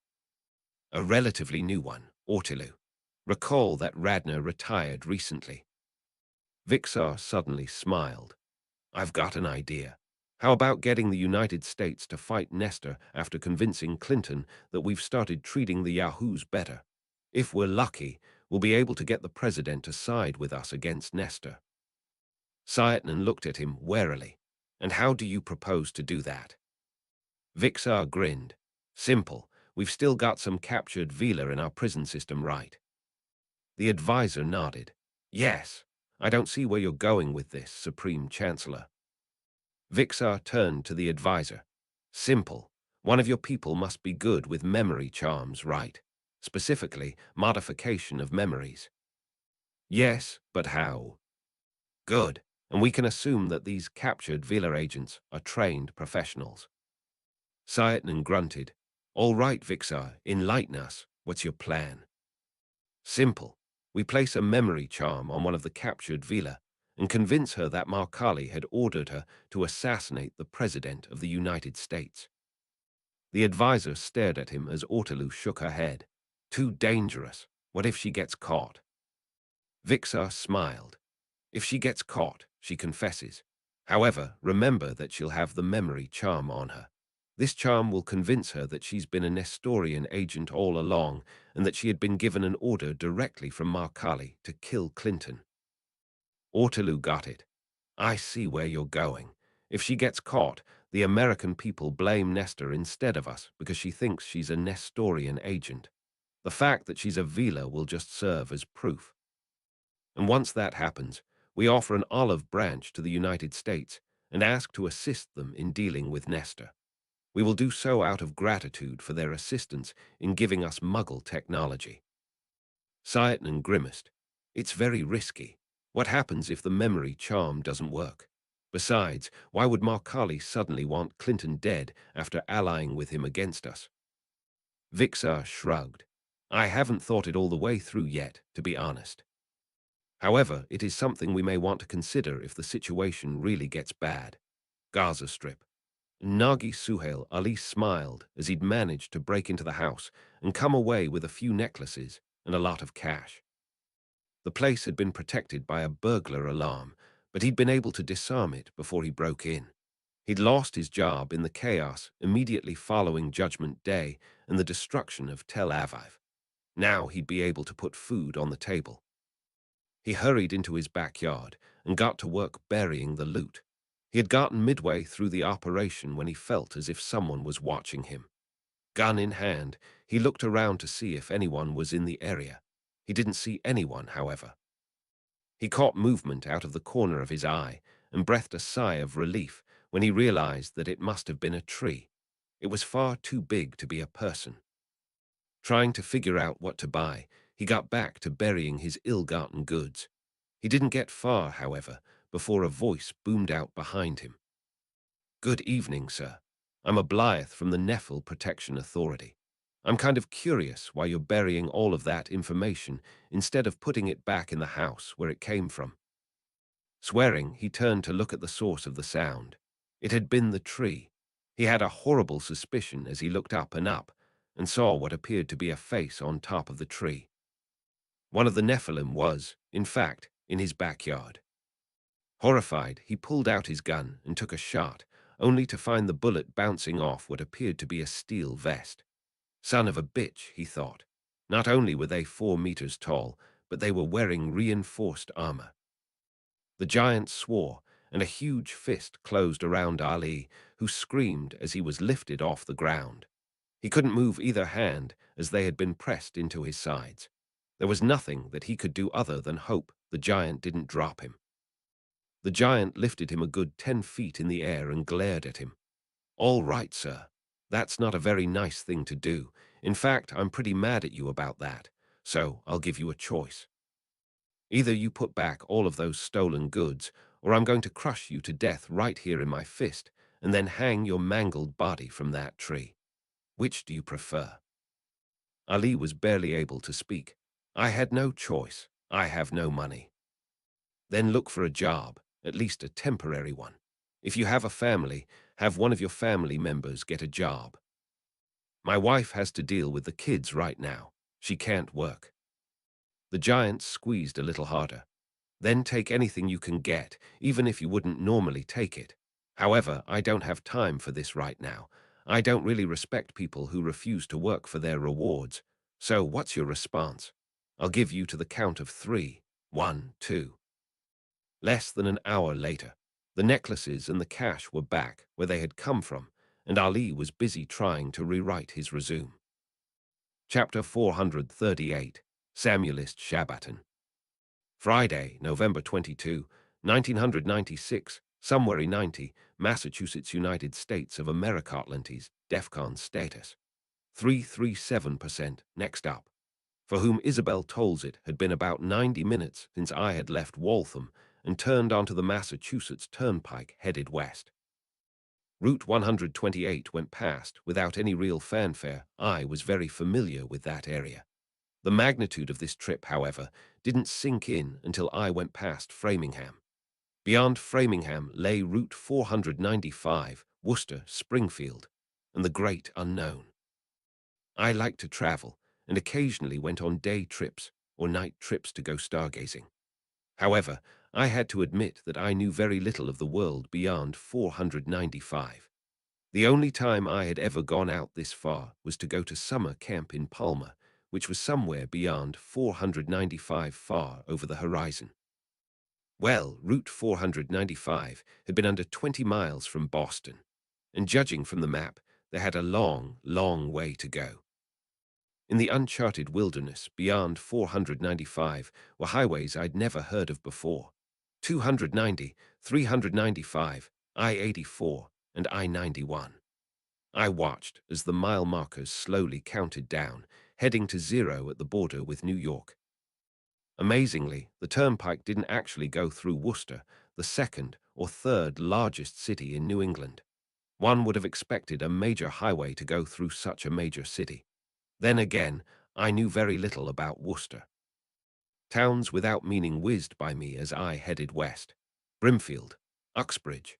I remember seeing them on atlases, but they could have been on Mars as far as I knew. Chicopee sounded like what a young bird did after it drank too much. The trip went on, and the numbers on the mile markers continued to decrease. I had budgeted 5 hours for this trip, and it looked like I was going to make it in plenty of time. I had to get in before sundown, after all. I discovered the black hole about 50 miles before the border with New York. The black hole consisted of a 30-mile stretch of highway with absolutely no exits or turnoffs other than rest areas. This had to be the end of civilization, I thought. In the greater Boston area, exits further than maybe 2 miles apart were few and far between 30 miles. That was half the distance between Boston and Providence. I went through a series of little-known towns as I made my way through the black hole. Otis, Russell, Beckett. There were virtually no buildings in sight in the black hole, and it made me wonder how on earth people even got to those towns. How many people even lived out here? I had always thought Springfield had been on the western edge of the state, but it had proven to be a good 50 miles or more away from New York. The lack of exits, an unending stretch of road, unnerved me to some extent, and I was relieved when I reached the next exit fewer than 20 miles from New York. At this point, however, I realized that for the first time in my life, I was literally driving off the face of the earth as far as I was concerned. I liked atlases, and I enjoyed leafing through my family's book of Massachusetts town maps. Since that book only contained Massachusetts towns, I had no idea whatsoever what awaited me on the far side of that border. All I knew is that Yankees and Mets fans existed out there. I at least recognized that Brimfield and Otis were towns from the Atlas. Beyond that, nothing. The mile markers reached mile 0, yet the turnpike did not end. Now called I-90, it continued onwards into New York, which proved to look a lot like western Massachusetts. Towns with bizarre names like Canaan and Austerlitz littered the landscape, as exits with numbers like B3 began branching off the highway. I eventually found the Taconic State Parkway, whatever that was, and turned onto it, heading south. There would be about 40 miles more on this highway, one which never even touched Massachusetts. I was truly out on my own as I watched another long series of meaningless town names go by. There was a brief moment of shock when I discovered that New York also had a Chatham. Depending on the traffic going over the Sagamore and Bourne bridges, this Chatham could very well be a faster commute than the real Chatham on Cape Cod. Finally, after what seemed like an eternity, and in one very real sense was as I had never driven this far before in one sitting, I found the exit leading to Omega and started wending my way through the back roads of some extremely small towns which had honest-to-goodness farms on them. I had never been on a farm before short of the Drumland Farm childhood field trip. There were no cities of any size anywhere in the area.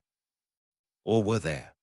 As I drove closer and closer to Rhinebeck, I began seeing evidence that there were more people living in the area than I would have expected from the map.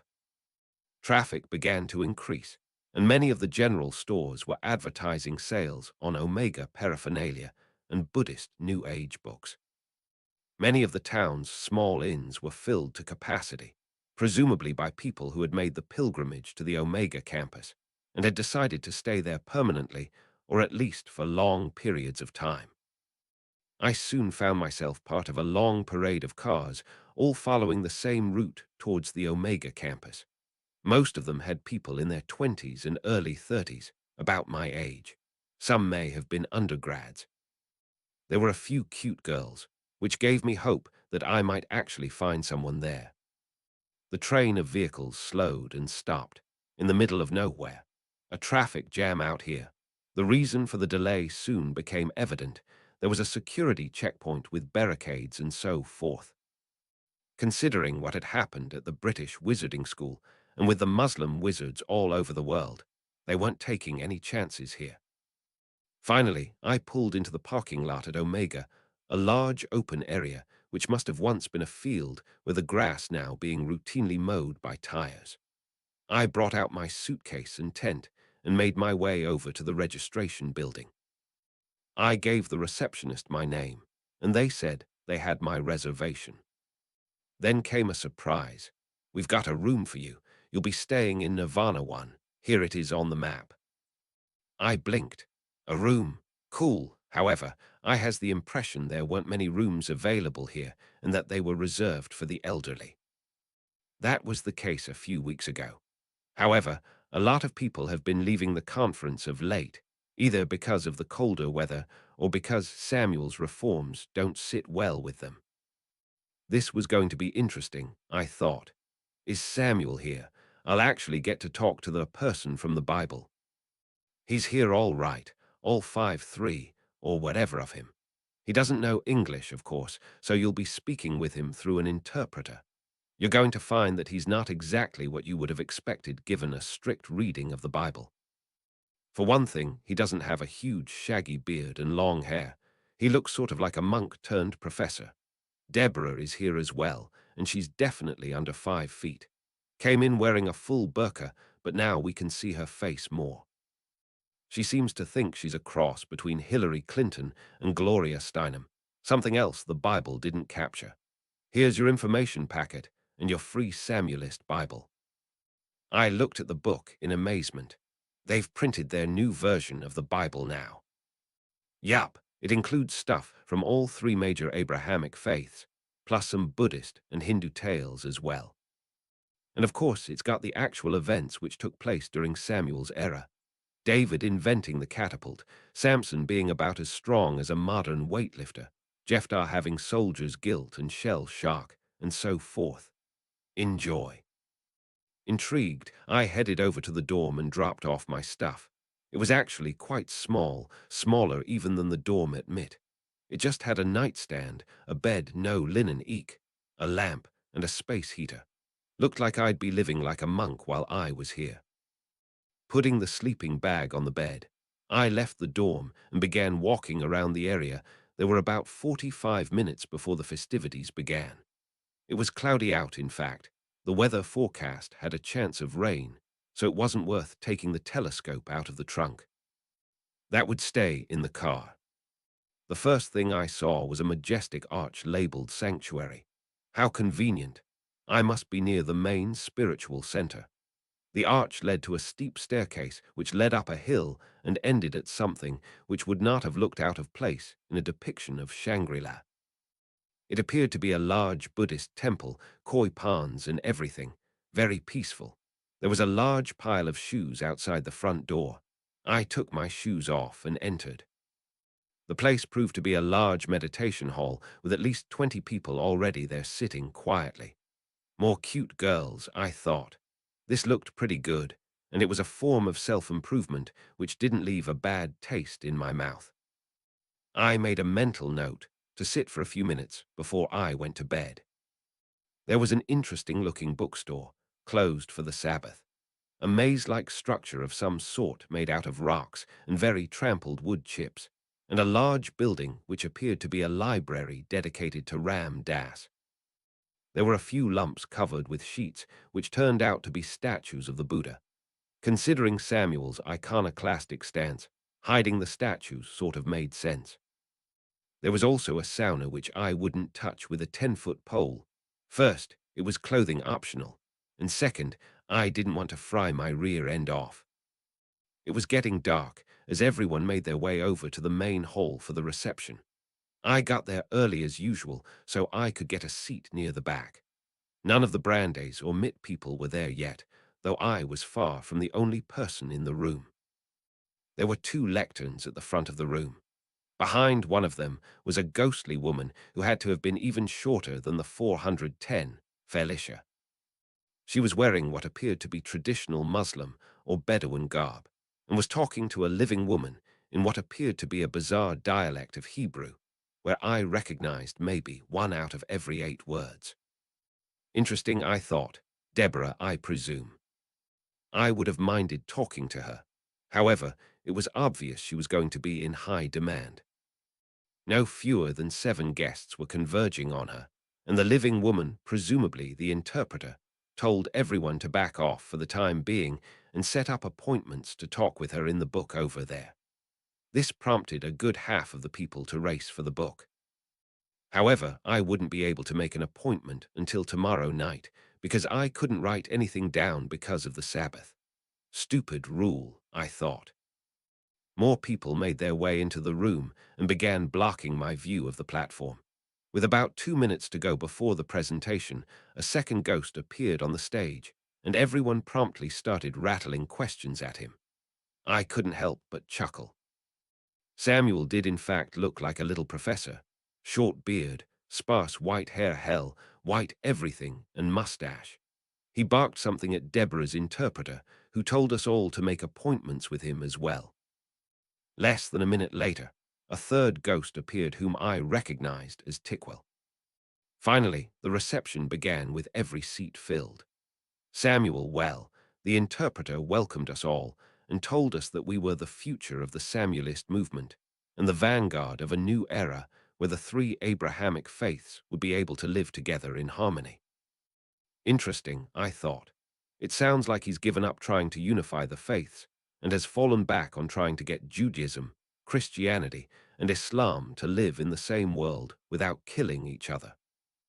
It was a bit of a disappointment, but in reality, there wasn't really much he could do to reverse 2 millennia of religious evolution. Samuel went on to explain that the traditional Friday night Kabbalat Shabbat service would be replaced by a meditation session where a Buddhist monk would give the audience advice on calming the mind and achieving a state of rest and peace. That fit pretty well with the spirit of the Sabbath, I thought. I had come to the right place. The meditation would last about 20 minutes, after which a member of each faith would give a short sermon. Once the sermons were over, everyone was going to troop over to the cafeteria for an organic vegetarian dinner. I blinked. Vegetarian dinner. I hated vegetables. It occurred to me that unless I was badly mistaken, there wouldn't be much I could eat here. I hoped they had bread at least. It also occurred to me that Buddhist ascetic practices often included skipping meals after noon. Maybe I'd start adopting those the hard way. Chapter 439, Spelunker Clunker. Saturday, November 23, 1996, Ease Gill Cav United Kingdom Atlantis DEFCON status. 336% next up. The fall of Britain for humans. Isabel Miller didn't like the way things were going. As it was, she was very lucky to have skipped town when she did. Supposedly, the government had visited her flat within 5 hours of the attack, confiscating a lot of material. Fortunately, the computer files detailing the locations and identities of all Britain for humans operatives were in her hotel here in Northern Ireland, where she had booked a room under an assumed name. The data on the files were encrypted, of course. No one would be able to access them without her secret key, even if they were able to log into the computer to begin with. The afternoon news broadcast had reported that Henry Knight had eventually cooperated with the authorities and turned over valuable information in exchange for not being subjected to the dementors' kiss, a particularly cruel wizarding punishment. As a result, his sentence had been commuted to life in prison without parole. The wizards and cops were starting to use that information to make their way up the Britain for humans' command structure, taking people one at a time and getting closer and closer to Isabel herself. As of 1:00 p.m., a good half-dozen people in Henry Knight's chain of command had already been taken into custody. The vice president in charge of Henry Knight's cell would have likely been able to pinpoint her relatively quickly. However, he had actually done something quite helpful from her perspective: poison himself rather than face either the dementors' kiss or life in prison. Judging from what had happened with America for humans after the Quabin attack, it was only a matter of time until everyone was rounded up. For the time being, Isabel Miller was still free, as were about 95% of the Britain for humans operatives. She had considered sending out a message to tell them to get the hell out of Britain, but she decided against it because she figured it had too high a probability of being intercepted. She could only hope that her people would stay in their safe houses and ride out the storm. Having wizards in England was bad in itself. Having wizards spending most of their time and energy actively trying to track you down using magical means made things even worse. She began to wonder if the Dursleys, the founders of Britain for humans, had gotten off easy. She was armed, of course, with a revolver hidden in her coat. The gun dated back from the time her ex-husband had been stalking her, and she needed some kind of means to defend himself from his advances. Thankfully, she hadn't been forced to use it, and it had sat in a locked safe in her flat for the past 6 years. It suddenly occurred to her that they would likely realize she had a license for a gun, and would naturally concluded that she had it on her person when they ransacked her house and found the gun missing. Sure, the gun would have been in the safe, but since when were mechanical locks safe from the prying eyes of wizards? This late in the season, there weren't that many people out here, and she had the caves more or less to herself. She had managed to make her way into the cave system through one of the lesser-known entrances where no one had been able to see her go in. She was lucky to have taken an interest in spelunking before getting involved with Britain for Humans. The geology around here was fascinating, with lots of underground rivers. She wondered whether she would be able to resurrect Britain for Humans from a cave such as this. It was an interesting idea, but it would require that she go back above ground from time to time to recruit once more. Also, any location which was accessible to anyone but an experienced caver, that is, requiring extensive rope work and possibly an underwater swim, would be too vulnerable for her own good. Then again, did she want to spend the rest of her life hiding from the world in total darkness? She was pondering her future when she heard the flapping of wings far above. A bat, she thought. The caves were filled with bats. She needed to calm down a little, otherwise she would go absolutely insane. Maybe people would forget about her in a few weeks and be content with the rest of Britain for Humans, if they managed to round up the rest of the group. There was a very un-bat-like hoot, and suddenly a piece of parchment fell into her hands. She shrieked and pulled out her gun, trying to figure out where the parchment had come from. The silence was complete, however, other than the soft flapping of the bat's wings in the distance. She didn't like the sound of this, and cursed herself for not shooting that animal. That had to have been an owl, and owls tended to deliver messages for the wizards. If the owls knew where she was, the wizards couldn't be far behind. And she wouldn't be able to get out from where she was all that easily. Hoping against hope that she was just being paranoid, she looked at the document. It was addressed to Miss Isabel Miller, Ease Gill Cave. Stamped on the upper left-hand corner of the envelope was the seal of the Ministry of Magic. Shit, she thought. Opening up the letter, she began to read. Dear Ms. Miller, you have evaded us for a long time, but now the game has come to an end. You have 10 minutes from the receipt of this letter to come out of that cave and surrender. If you do not do so, we will cast a spell which will block of all of the known entrances to Ease Gill and come in after you.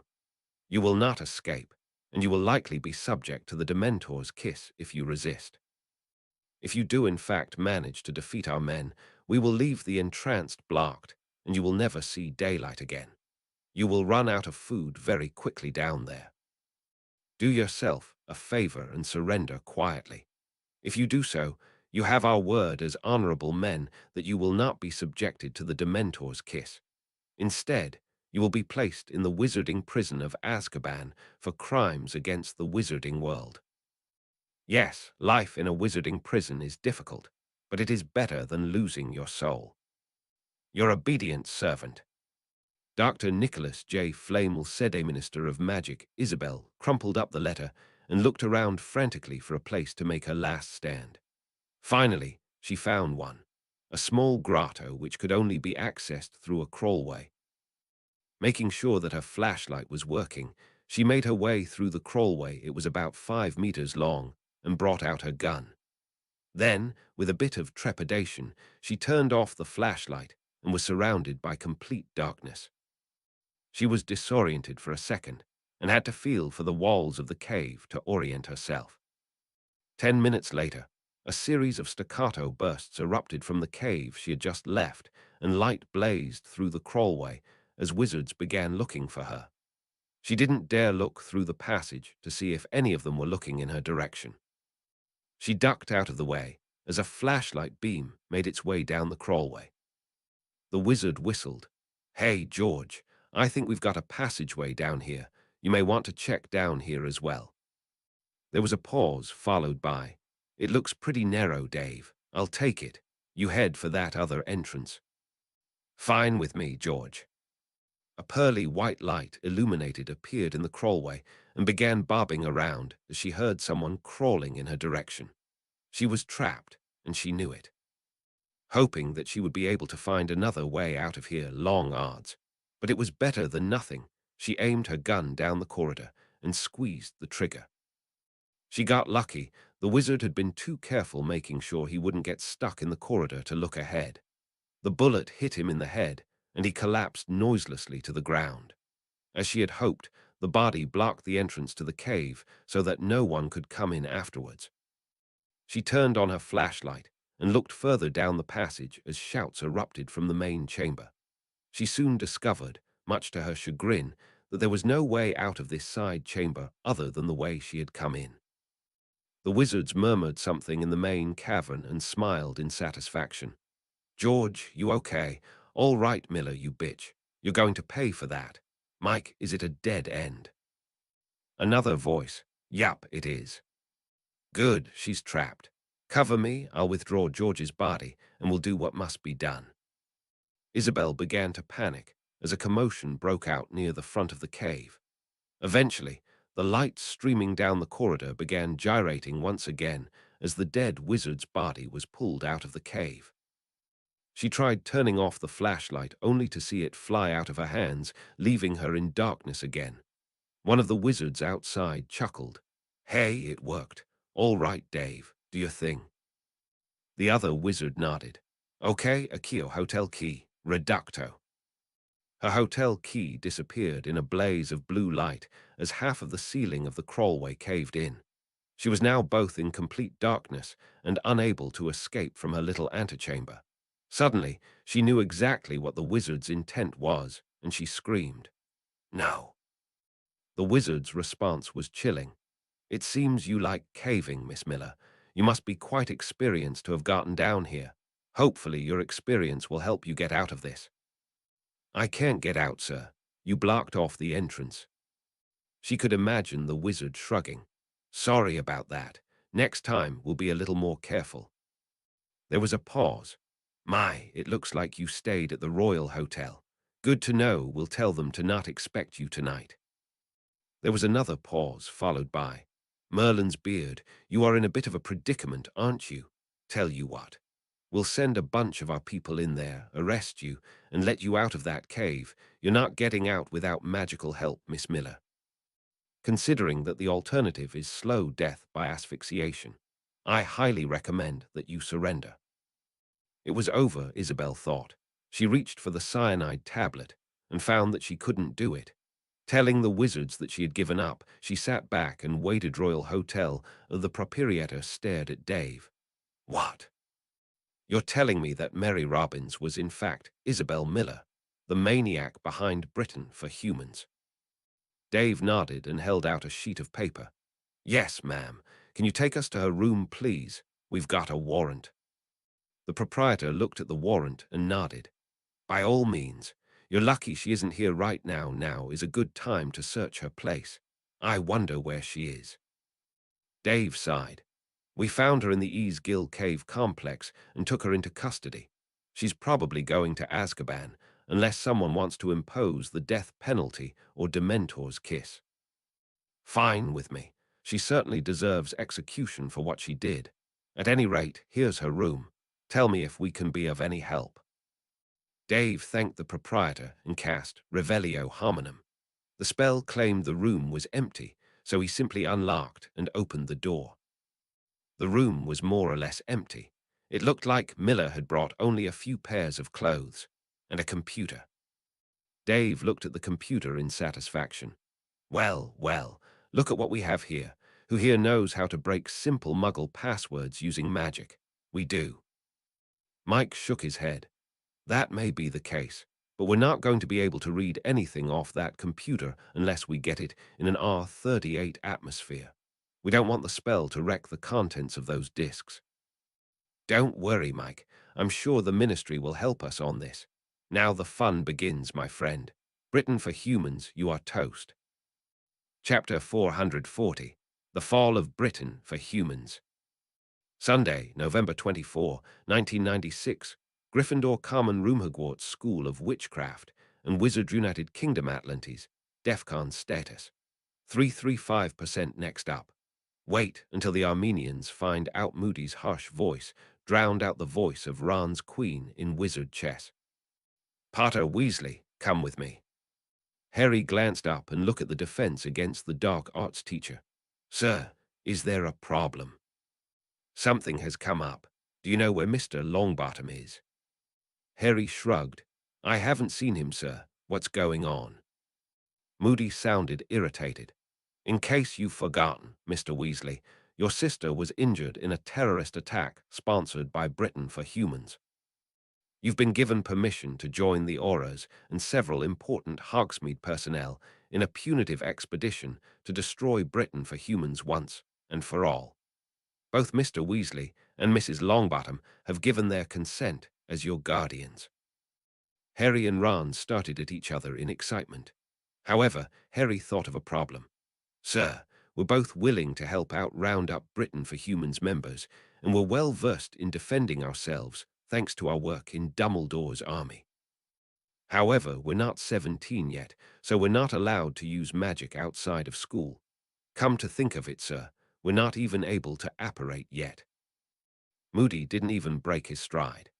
"You two and Mr. Longbottom have been given special dispensation from Headmaster Flitwick to join the expedition because, unless I'm very badly mistaken, you want to revenge on the people who killed Mr. Wright and injured Miss Weasley and Miss Lovegood. The headmaster believed that the desire for vengeance would be festering in your system, and you needed an opportunity to let it out." Ron smiled. Bloody hell, was he right? "Harry, this is so exciting." Moody wasn't amused. "Exciting is not the word I would choose. Dangerous is better. You will likely have to put much of the material you have learned your defense against the dark arts and Dumbledore's army classes into practice. Each of you will be accompanied by an aura or a member of the Ministry of Magic. What you are given orders, you will obey them without question. You will not do anything unless it is sanctioned by the officer in charge. Do you agree to these terms?" Both boys nodded. "Yes, sir." The three wended their way into the great hall and began heading for the main entrance. It was damp and dreary outside, and Harry wondered if he'd get a chance to get a coat. Not likely at the rate Moody was walking. He would have to be content with warming himself up through his desire for revenge. Moody, Ron, and Harry made their way down the hill to Hagrid's house. The house itself was locked. Hagrid had moved to Artalis, but they found a large number of people milling around outside. Harry recognized some of them from Hogsmeade. Many of them had bruises here and there, and Harry surmised that they had been members of the Hogsmeade self-defense class who had been injured in the attack. It occurred to Harry that they were meeting out here for two reasons. First, to get themselves closer to the point where they could apparate out of Hogwarts, and second, to not tempt a lot of the other students into joining their expedition. Harry saw Hermione in the group and wondered how she was involved. Moody, however, had anticipated his question. "Miss Granger is 17 now, gentlemen. She chose to come on her own accord, and she has been advised that books are often a poor replacement for actual combat practice. We need look no further than to the late Dolar's Umbridge for proof." More and more people converged on the building, and by the time Moody had told everyone to start heading over to Hogsmeade, the group had reached about 50 people, including Neville Longbottom. True to form, Ginny herself had shown up, presumably informed by Hermione or Neville. Showing everyone her silver leg, she told everyone she was ready for combat. Moody's response was to send her right back to Madame Pomfrey and deduct 10 points from Gryffindor. The group met in the Hog's Head Tavern. Why hadn't Moody used the secret corridor in the Room of Requirement to get there, where a bouncer was checking names against a list and letting in only people involved with the mission? The place was absolutely packed. Harry was barely able to breathe, as there were at least 200 people in the room. Moody amplified his voice with sonorous and began to speak. "All right, here is the plan. We have just received a complete list of members of Britain for Humans. Most of them are British, as one would expect. However, there are several America for Humans refugees in the group as well. This list was retrieved from Isabel Miller's computer after several wizard magically managed to break through a simple Muggle password. Britain for Humans currently has about 9,100 members and has a hierarchical structure. It's a classic pyramid scheme, with Isabel Miller on top and 5 levels underneath her. The vast majority of people, about 8,000, are on the lowest level and don't know the identity of the other people in their cells. Because of this, they will be more or less isolated, waiting for orders which will never come if we arrested everyone on the level above them. The level above them has 800 members, and they're going to be handled by the American and British Ministries of Magic. The level above them has 200 people, and the level above those has about 80. We're not worried about the 200 level, because if we knock out the people above them and below them, they'll be isolated as well. Once every other level has been dealt with, we can finish off the rest of the group at our leisure. Once the 1,080 levels have been eliminated, the Ministries of Magic will deal with the 8,000 leaves, and the rest of us will handle the rest of the tree. Moody paused for a drink of water, then continued. Our mission today is to deal with the 80 level. There are 240 people in this room, which means 3 wizards per target. Each strike team will consist of 2 assistants and an aura, and the teams will travel to the target by side-along apparition. There, they will arrest the target, and if necessary obliviate him to make sure he does not inform any of his colleagues. It is 9:05 p.m. right now, according to my watch. All teams will leave at 9:30 on the dot, taking off at the same time to catch everyone by surprise. Agents under 17 and volunteers with limited combat training will follow all orders given by the aura in charge of the group without question. Is that understood? There was a general murmur of assent. Harry wondered if he and Ron were going to be working together. They knew each other pretty well, after all. On the other hand, both of them were underage. Moody looked around the room, saw everyone was in agreement, and then tacked a long piece of parchment to the wall. Good. Here are the assignments. Good luck. Everyone crowded around the parchment. Harry found, much to his regret, but not to his surprise, that he and his friends had been broken up. He had been linked up with an sass man named Banks and Nymphadora Tonks. He didn't recognize their quarry either, but he saw that the man wouldn't be hard to find. Finlay Thompson, 88 Chapel Lanescotzel, 50ZX. The room erupted into conversation as team members introduced themselves to each other. Banks nearly fell over when Tonks transformed her face into that of a pig. Shaking his head, the sass man said, "You do realize, Miss Tonks, that I'm going to pay a lot more attention to my dog from now on in." "How do I know he's not a wizard in disguise?" Tonks chuckled. Metamorph Magi and Animagi, the only kinds of wizards who can do that, are relatively rare. Besides, I know your dog isn't a wizard. Most wizards of both classes are registered, and we'd have known if dear old Robert Banks was filling himself up with puppy chow. The 3 of them discussed their plans. Finally, Moody called everyone back to order at about 9:28. 2 minutes to go, ladies and gentlemen. Get your wands at the ready and be prepared for all eventualities. Wizards, cast your Protego spells. Auras, prepare for side-along apparition. People under 17, keep your emotions in check and don't mess us up. And don't let go of your aura until you get to your destination. The clock ticked down to 9:29:30 and Moody said, 30 seconds left. Everyone grab onto your aura and brace yourself. For those of you who have never apparated before, it can be a bit disconcerting. Steel yourself for this, however. All ready. Good. 3, 2, 1. Go.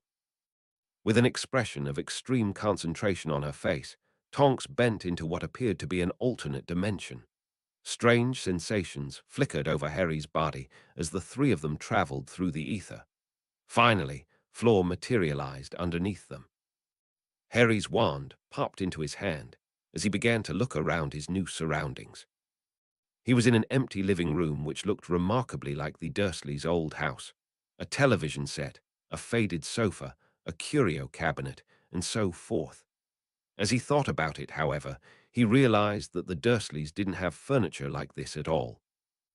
He was just getting into the habit of expecting to see magical items in ordinary houses and thinking any major room which didn't have at least something unusual in it was like the Dursleys. The room was empty, and Harry began wondering if Mr. Thompson wasn't there. He was disillusioned of that almost immediately, however, when he heard a woman shout, "What the hell was that? Finlay, are you down there? Did you drop something?" Tonks swore quietly to spoke in a whisper. "Merlin's beard, we've got multiple people in this house. Immobilize them one at a time, but do not hurt them. Banks, do you have a card saying you're a cop or something like that?" The sass man nodded, and Tonks smiled. "Good. Take the first muggle you see and show him the card. Hopefully he or she will become very cooperative. We'll obliviate the person so he or she can't expose you after that." Banks nodded. "I appreciate that, thank you. How many people are in the house?" "Probably two. This subject's in his 60s and probably has an empty nest. I'll cast Revelio Hominum once we've dealt with Mr. Thompson." 30 seconds later, a woman in her late 50s popped into the room and swore, "Who the bloody hell are you? And how did you get in here?" Banks showed him his card. "British Secret Services, and we've come to take Mr. Finlay Thompson into custody as member of Britain for Humans, the terrorist group which attacked Hogsmeade." The woman stared at him in horror. "My husband is a member of Britain for Humans." Tonks nodded. "I'm afraid so, Mrs. Thompson. I'm an aura, the equivalent of a wizarding cop. The boy is a student at Hogwarts. Can you tell me where he is? Please do so, as I don't want to charge you with interfering with a criminal investigation. After today, Britain for Humans will be permanently out of business." Harry drew a deep breath. What was going to happen next? He soon realized, however, that the woman was getting angry, and not at him. So that's what he was doing all those nights when he was supposedly out at the pub. "I can't believe it. Do you have proof of this?" Tonks nodded and brought out a warrant. "We do, but not on us. We have a warrant as well, as you can see. Please cooperate, Mrs. Thompson. Where is your husband?" Mrs. Thompson's response was cut off by the sound of someone walking down the stairs. "Emily, what's going on? Who are you talking to?" Emily Thompson had a look of satisfaction on her face. "Just talking to myself, Finlay.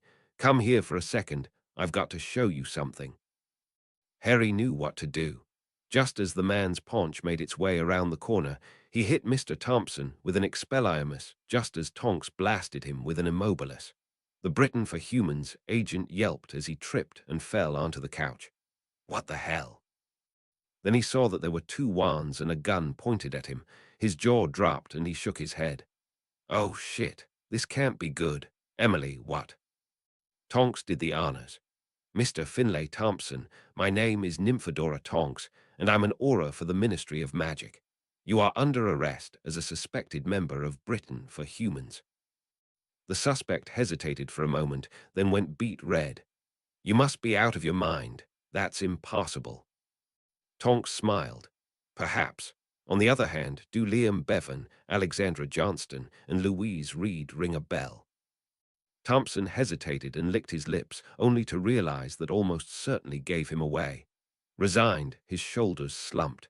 "This is not happening. Emily, make them go away. I need to make a phone call."